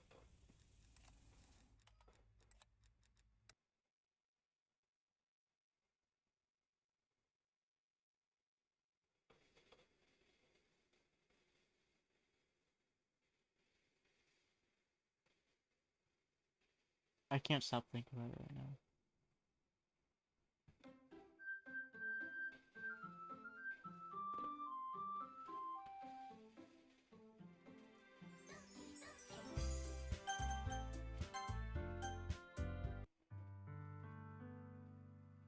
Alright. What you need most... What you need most is for things to be like they've always been. Monaco told me the truth. She told me how much happier you seem after I joined the club. I know you're struggling with some real difficult feelings right now, but please trust me, I know that what's best and what will make you happy in the end. I promise to help get things back to where they were. I see. Sari forced a smile through an incredibly pained expression. Is this what it feels like to get stabbed in the chest? You should write a poem about it. Sayuri. It's okay. This is just my punishment, remember? For being so selfish. So please don't worry about these stupid feelings. I know you're right. I knew this whole time that there was no happiness down that path. That's why I came here, just so I get the answer I need to hear. And the other thing, you're also right about that. I just wanted to get back to the way it was. I realize that now. You really do know it's better than anyone, CJ. I'll trust you with anything. Anything that at all. So, Sari's smile finally breaks. All of a sudden, she turns around and drops to her knees. Ah! Clutching her head with both hands, she screams loudly as she can. I'm so shocked I don't know how to react. Sari looks over her shoulder and flashes one more weak smile before turning around and running off. Sari, I'm left helpless standing in front of my house. Why am I feeling so horrible about this? There's nothing more I could have done. The most I could do is support Sari through her feelings and help her on the path that's right. But having so much trouble understanding Sari's feeling as she have. Even though I can comfort her, I keep wondering if she will do something more or something different. I know these thoughts will come to plague me until things are back the way they were. I'm going to give it everything I've got. Sari will always be my dearest friend, and I'll do whatever it takes to put a smile on her face every day. It's the day of the festival. Of all days, I expected this to be the one where I'd be walking to school with Sari, but Sari isn't answering her phone. Consider going to ask to wake her up, but I decided that's a little too much. Meanwhile, the preparation for the event should be nearly complete. The banner Yuri made, paint is dry, and I gently rolled up Take It With Me. She sent me a pleasant text reminding me not to forget anything and reassured her. Finally, enough I probably feel the same way about Natsuki about the event. I'm more excited for it to be over so I can spend time with Sari and Yuri after at the festival. But knowing Monica, I'm sure the event will be great too. See, you're the first one here. Thanks for being early. That's funny, I thought at least Yuri would be here by now. Monica is placing little booklets on each of the desks in the classroom. But they must be the ones she prepared all the poems for performing. In the end, I found a random poem online that I thought Monica would like and submitted it. So that's the one I'll be performing. I'm surprised you didn't bring Sari with you. Yeah, she overslept again. That dummy. You think on the day of the sport, she tried a little harder. I said that, but I suddenly remember Sayuri told me yesterday, and suddenly I feel awful knowing it's not really that simple for her. And I only said it because the way I'm used to thinking, but maybe I should have gone and wake her up after all. You should take a little responsibility for her, CJ. I mean, especially after your exchange with her yesterday, you kind of left her hanging this morning, you know? Exchange? Monica, you know about that? Of course they do. I'm the club president after all. But I stammer embarrassed. Did Sarah really tell her tell her about it that quickly? I basically turned down her confession. It makes me really seem like the bad guy here. But I'm the only one who knows what's best for her, right? Jeez, you don't know the full story at all, so don't worry. I probably know a lot more than you think. Eh? Monica's being as friendly as usual, but for some reason I felt a little chill down my spine after hearing that. Hey, don't you want to check out the pamphlets? They came out really nice. Yeah, sure. I grabbed one of the pamphlets laid out on the desk. Oh yeah, they really did. Something like this will definitely help people take the club more seriously. Yeah, I thought so too. I flipped through the pages. Each member poem was neatly printed on its own page, giving it an almost professional feel. I recognize that Suki's Yuri's poem from the ones they performed during practice. What's this? Up to Sayuri's poem. It's different from the one she practiced. It's one I haven't read before.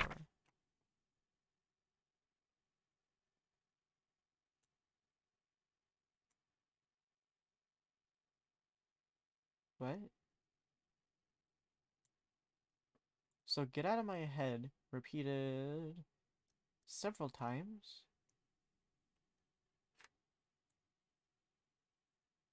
And I get out of my head, I do what I know what is best for you. Get out of my head, I listened to everything she said to me. Get out of my head before I show you how much I love you. Get out of my head before I finish writing this poem. The poem is never actually finished, it just stops moving.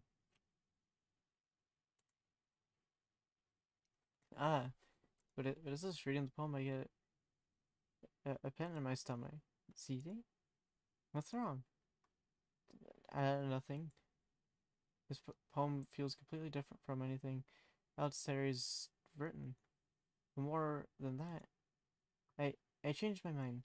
I'm gonna go get Sari, so... Ah, well, alright. Try not to take too long, okay? Quickly leave the classroom. Then strain yourself, Mona calls out after me. I quicken my pace. What was I thinking? I should have tried a little bit harder for Sari. It's not a big deal to at least wait for her or help her wake up.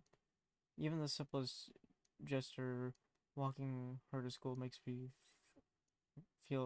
her feel really happy. Besides, I told her yesterday that things would be the same as they always been. That's all she needs, and that's all I'm gonna give her. Reach Sawyer's house, knock on the door. I don't expect the answer, she's just not picking up her phone either. Like yesterday, I opened the door and let myself in. Sire. She's a really heavy sleeper, I swallowed.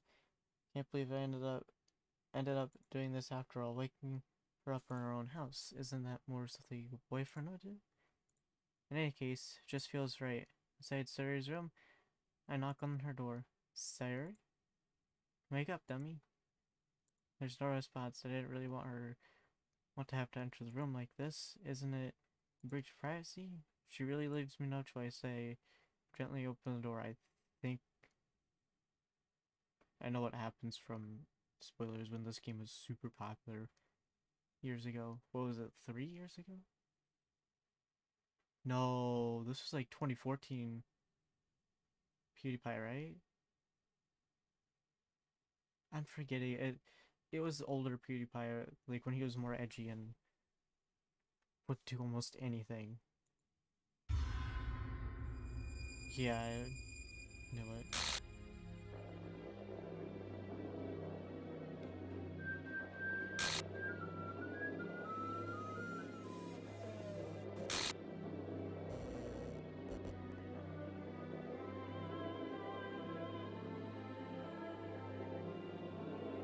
File game script.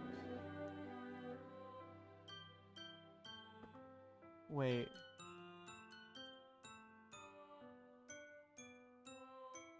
Hold on. I want to look at that. I want to go into the files.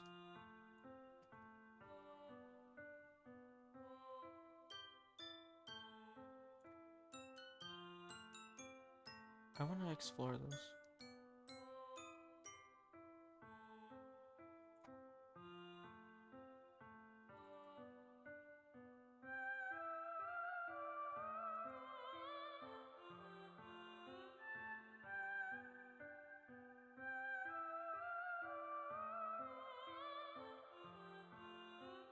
No, it's not this one. It's the other Steam file.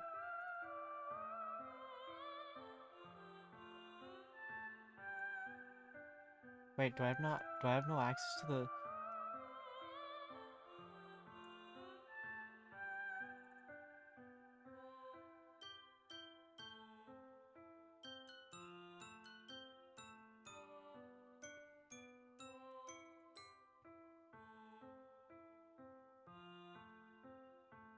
game script? No, CHY or CH5.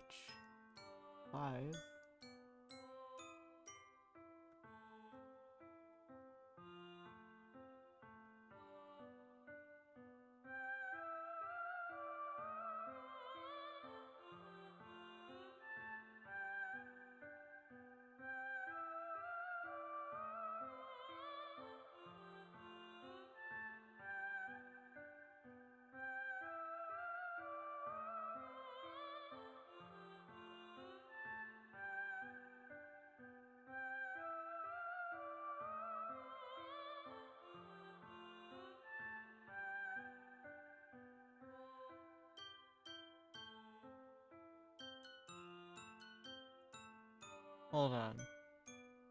I don't want to keep it that on stream too long so that it happens, you know?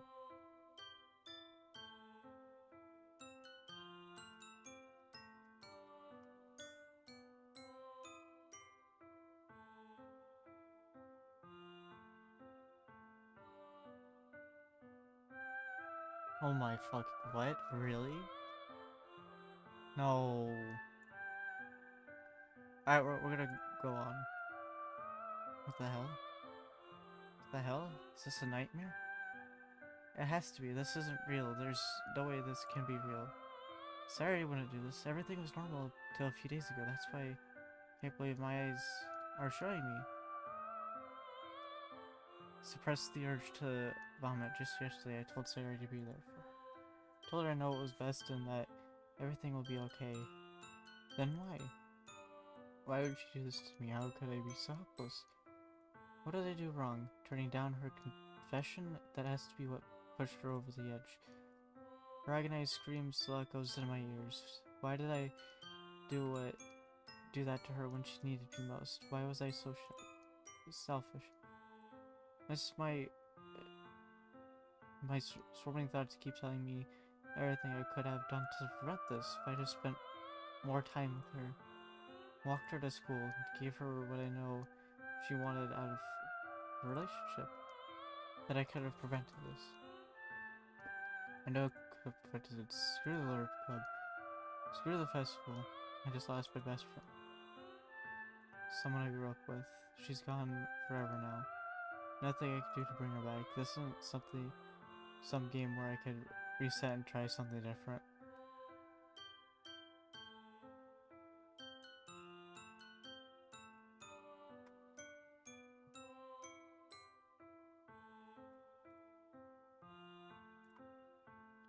I only had one chance and I wasn't careful enough.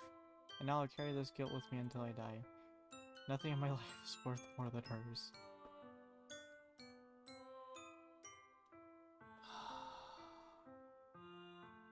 They broke the fourth wall twice.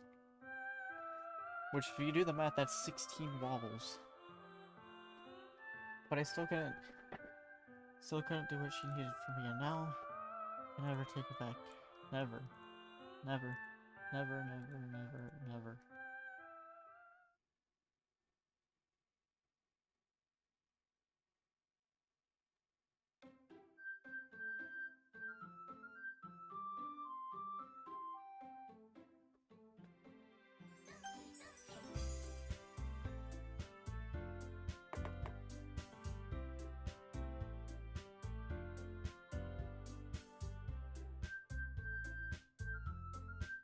What?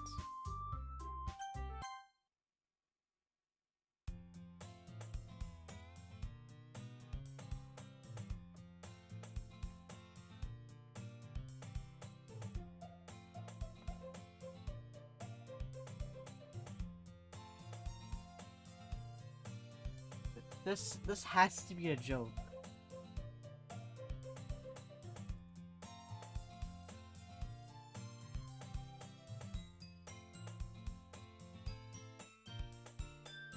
Three-quarters?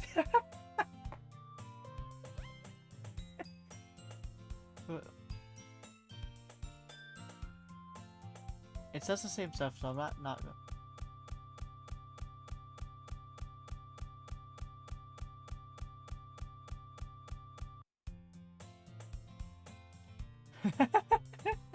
It's an ordinary school.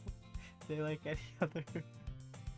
Mornings are usually the worst. Beginnings surrounded by couples and groups of friends walk to school together. Meanwhile, I've always walked to school alone.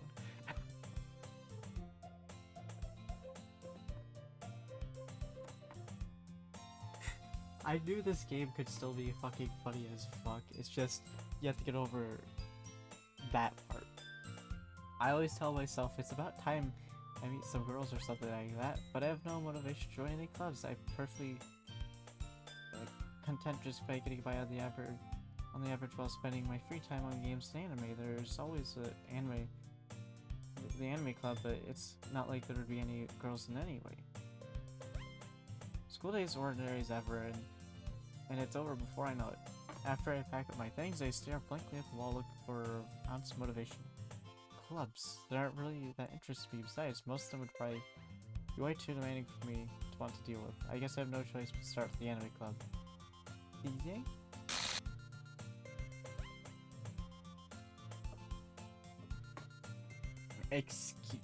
Wait.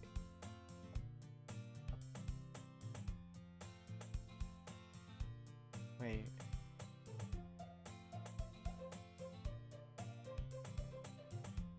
Monica, are you secretly sorry right now? Monica, oh my goodness, I totally didn't expect you to see here. It's been a while, right? Ah, yes, it has. Monica smiles sweetly. We don't know each other well. We rarely talk, but we were in the same class this year. I know I read that. Monica was probably the most popular girl in class, smart, beautiful, basically completely out of my league. So having her smile at me genuinely feel a little... Anyway, what did you come in here for anyway? No, I just look up for supplies to pick up my club. Do you know if there's any constructed paper in here or markers?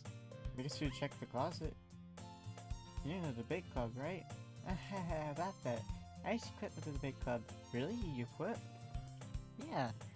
To be honest, I can't stand all the politics around the major clubs. It feels nothing like but arguing about budget and publicity and how to prepare for events.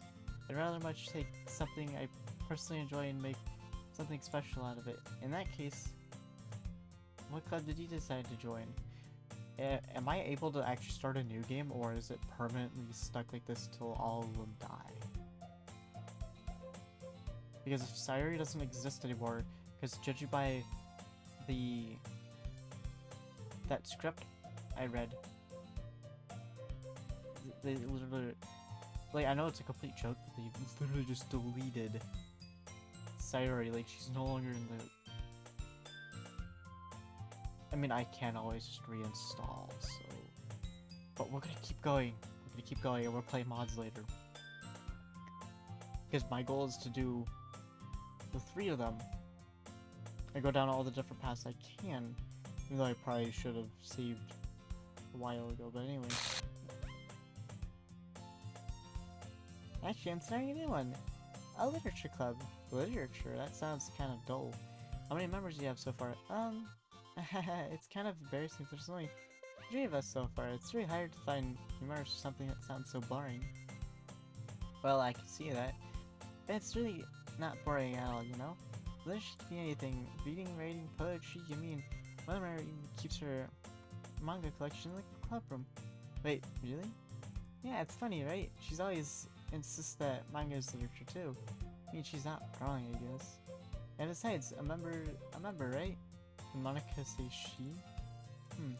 Hey CJ, by any chance you're slick for a club to join? I mean, I guess so, but in that case, is there any chance you could do me a big favor? I won't ask you to join, but you could at least, very least visit my club, and it would make me really happy.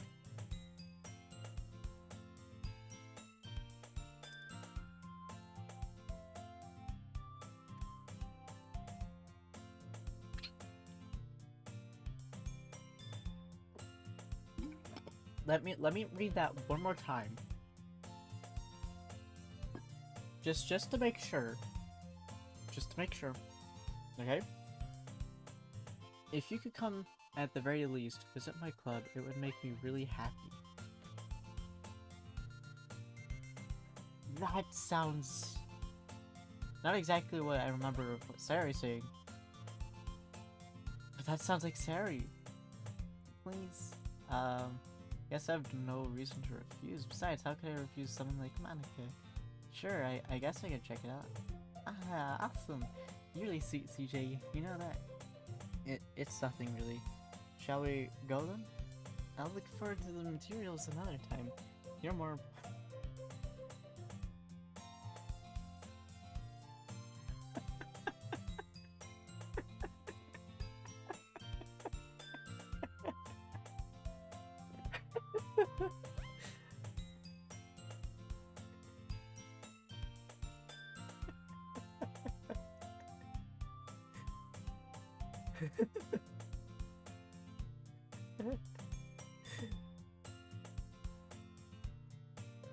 I'm obsessed with this game now.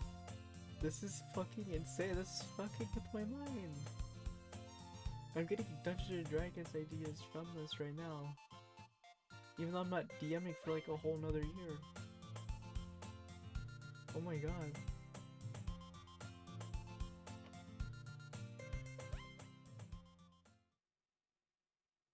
My friend Quill said this was I asked her 0 out of 10, with 10 being maximum.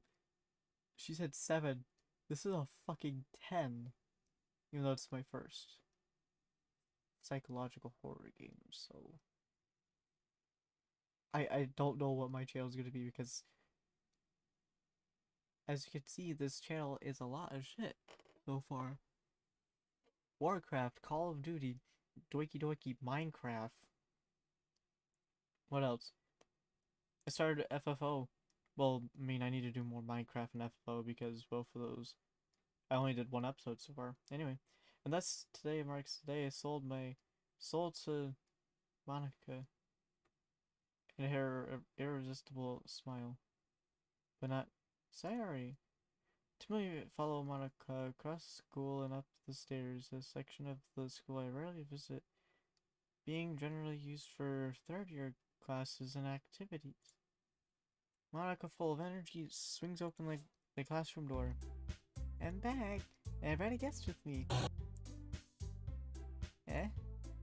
I guess? Seriously, you brought a boy? Way to kill the atmosphere. Don't be mean, Natsuki. But anyways, welcome to the club, CJ. Wait. Where's the cupcakes?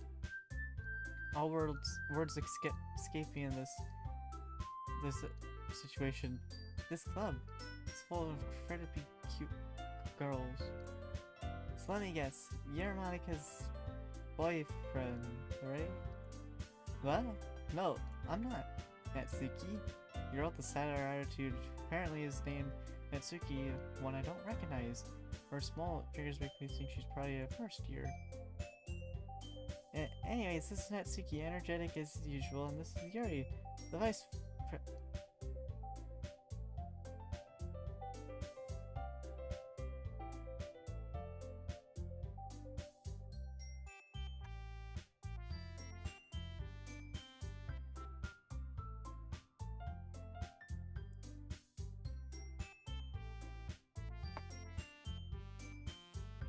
Marty, where's the DeLorean?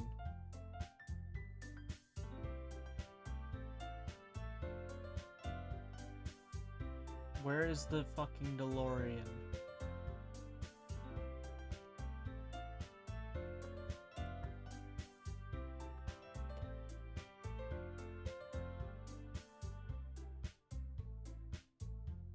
The creators or creator of this game, you're a fucking mastermind. And I love it. I want it. I don't fucking know. I might do a, if I stream tomorrow, I'm probably streaming just this game. Whether I fucking cry or not, that's a different fucking story. It's nice to meet you.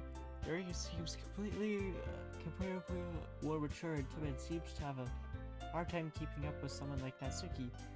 Yeah, it's nice to meet both of you. So I ran into CJ in the classroom app, and he decided to come check out the club. Isn't that great? Wait, Monica, didn't I tell you to let you know in advance before you brought anyone new? I was going to, well, you know, sorry, I didn't bring it, but I just happened to run into him. In that case, at least we should make some tea, right? Yeah, that'd be great. Why don't you come sit down, CJ? The girls have a few desks arranged to form a table. Yuri walks to the corner of the room and opens the chest. Meanwhile, Monica and Natsuki sit across from each other. Still feeling awkward, I take a seat next to Monica. So, I know you don't really plan coming here, but we'll make sure you feel right at home, okay? As president of the club, it's my duty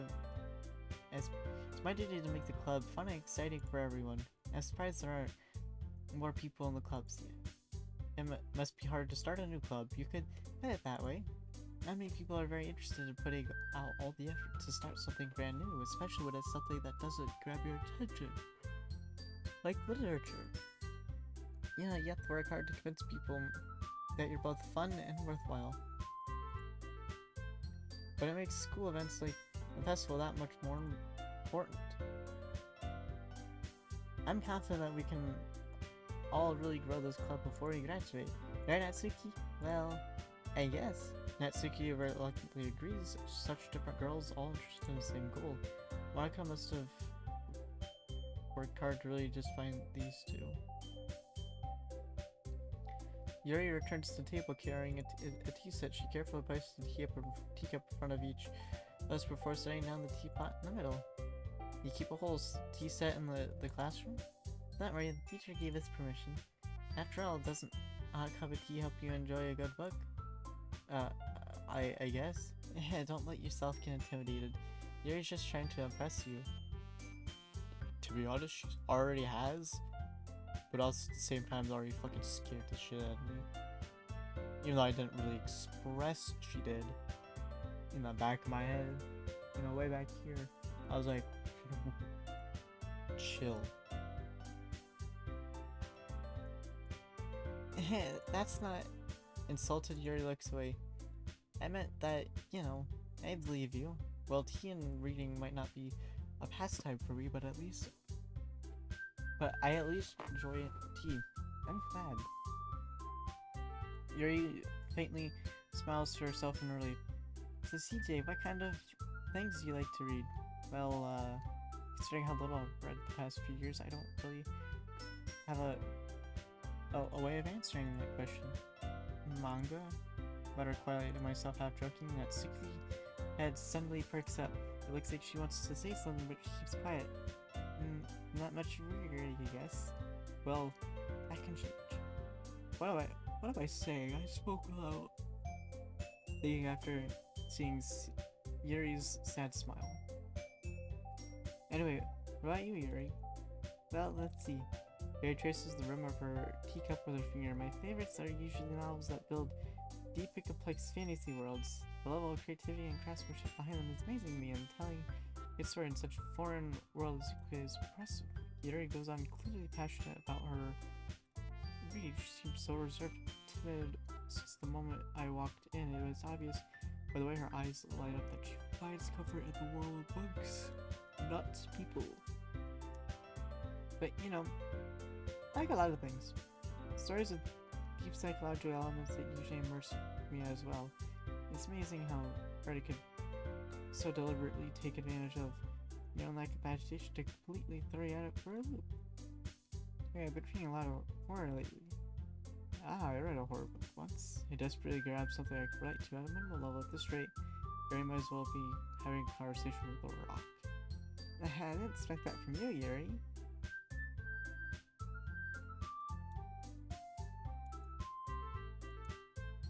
What? You can right click to make it all disappear and then you don't have to read the story? I mean, I'm not going to right click and not read the story.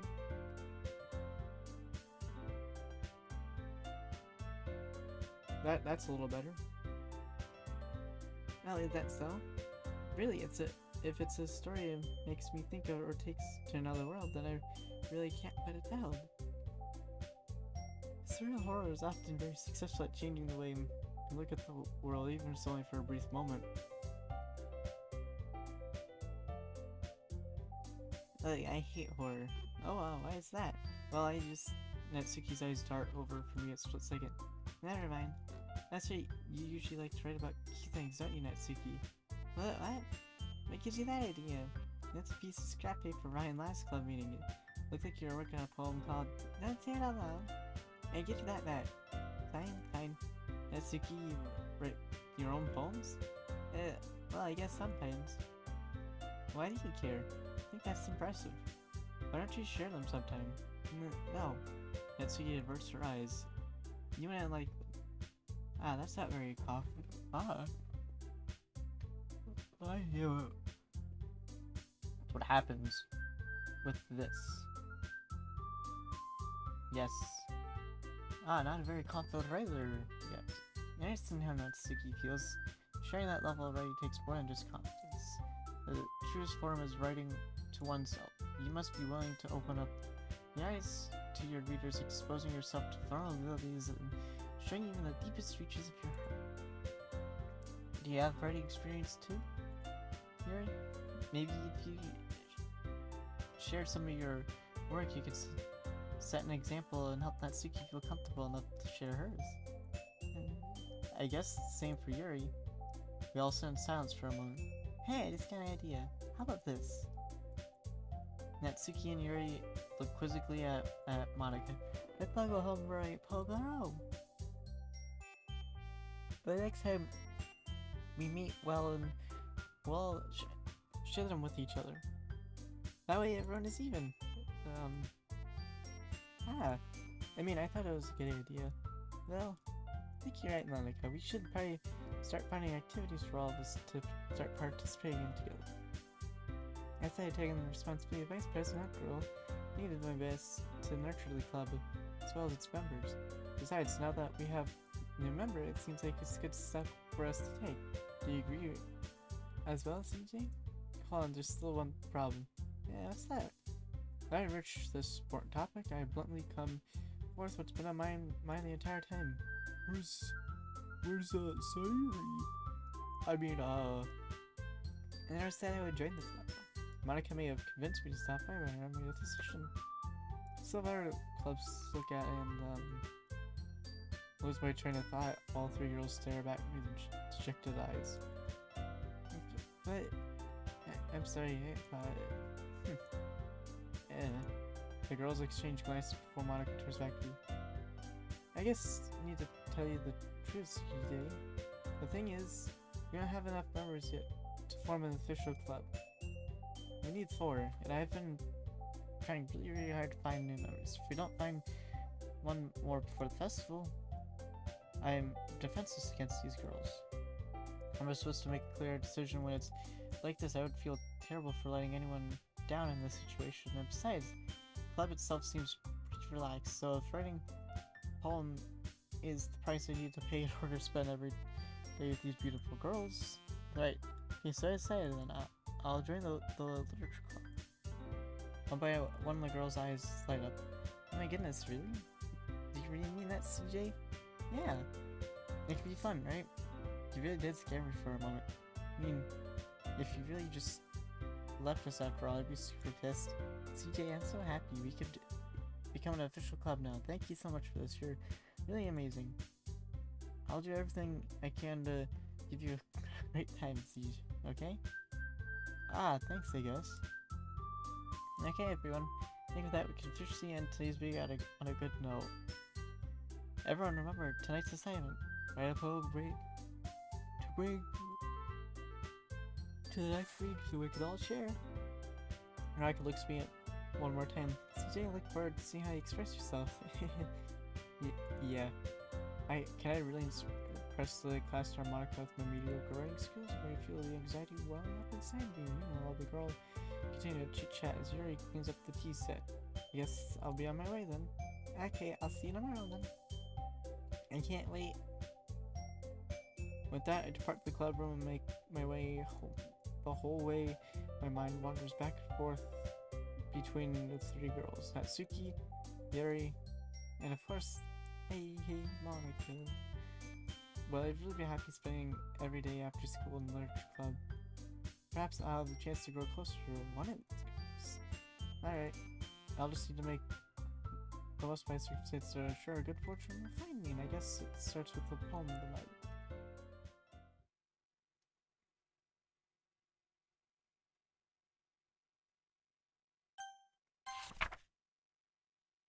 Oh, a joke.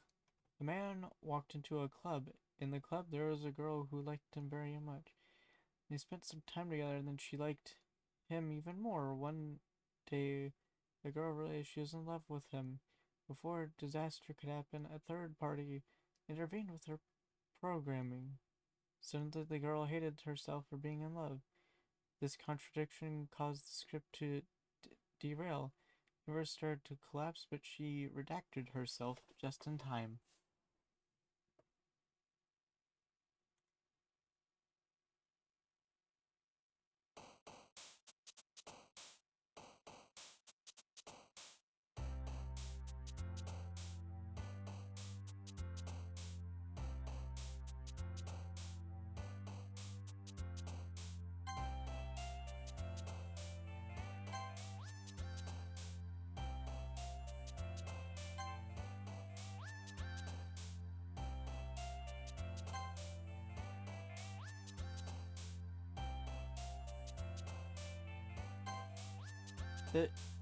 This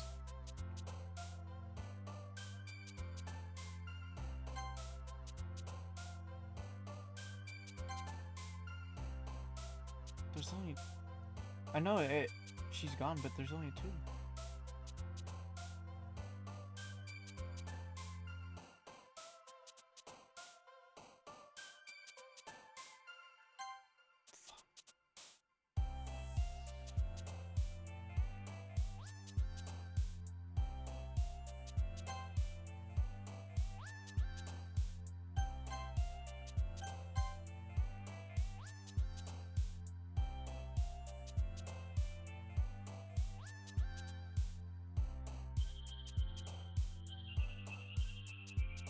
To be honest, I won't mind playing the game again.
Alright, I'm gonna save it here because I think I'm gonna unlock.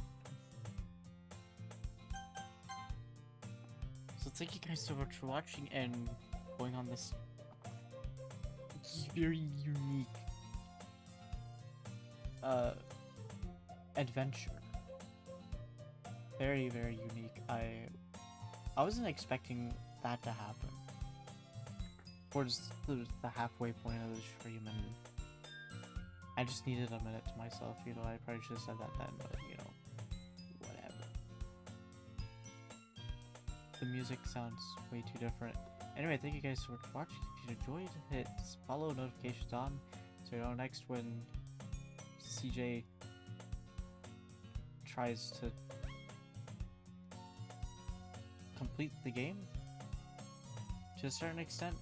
But anyway, I'll see y'all in the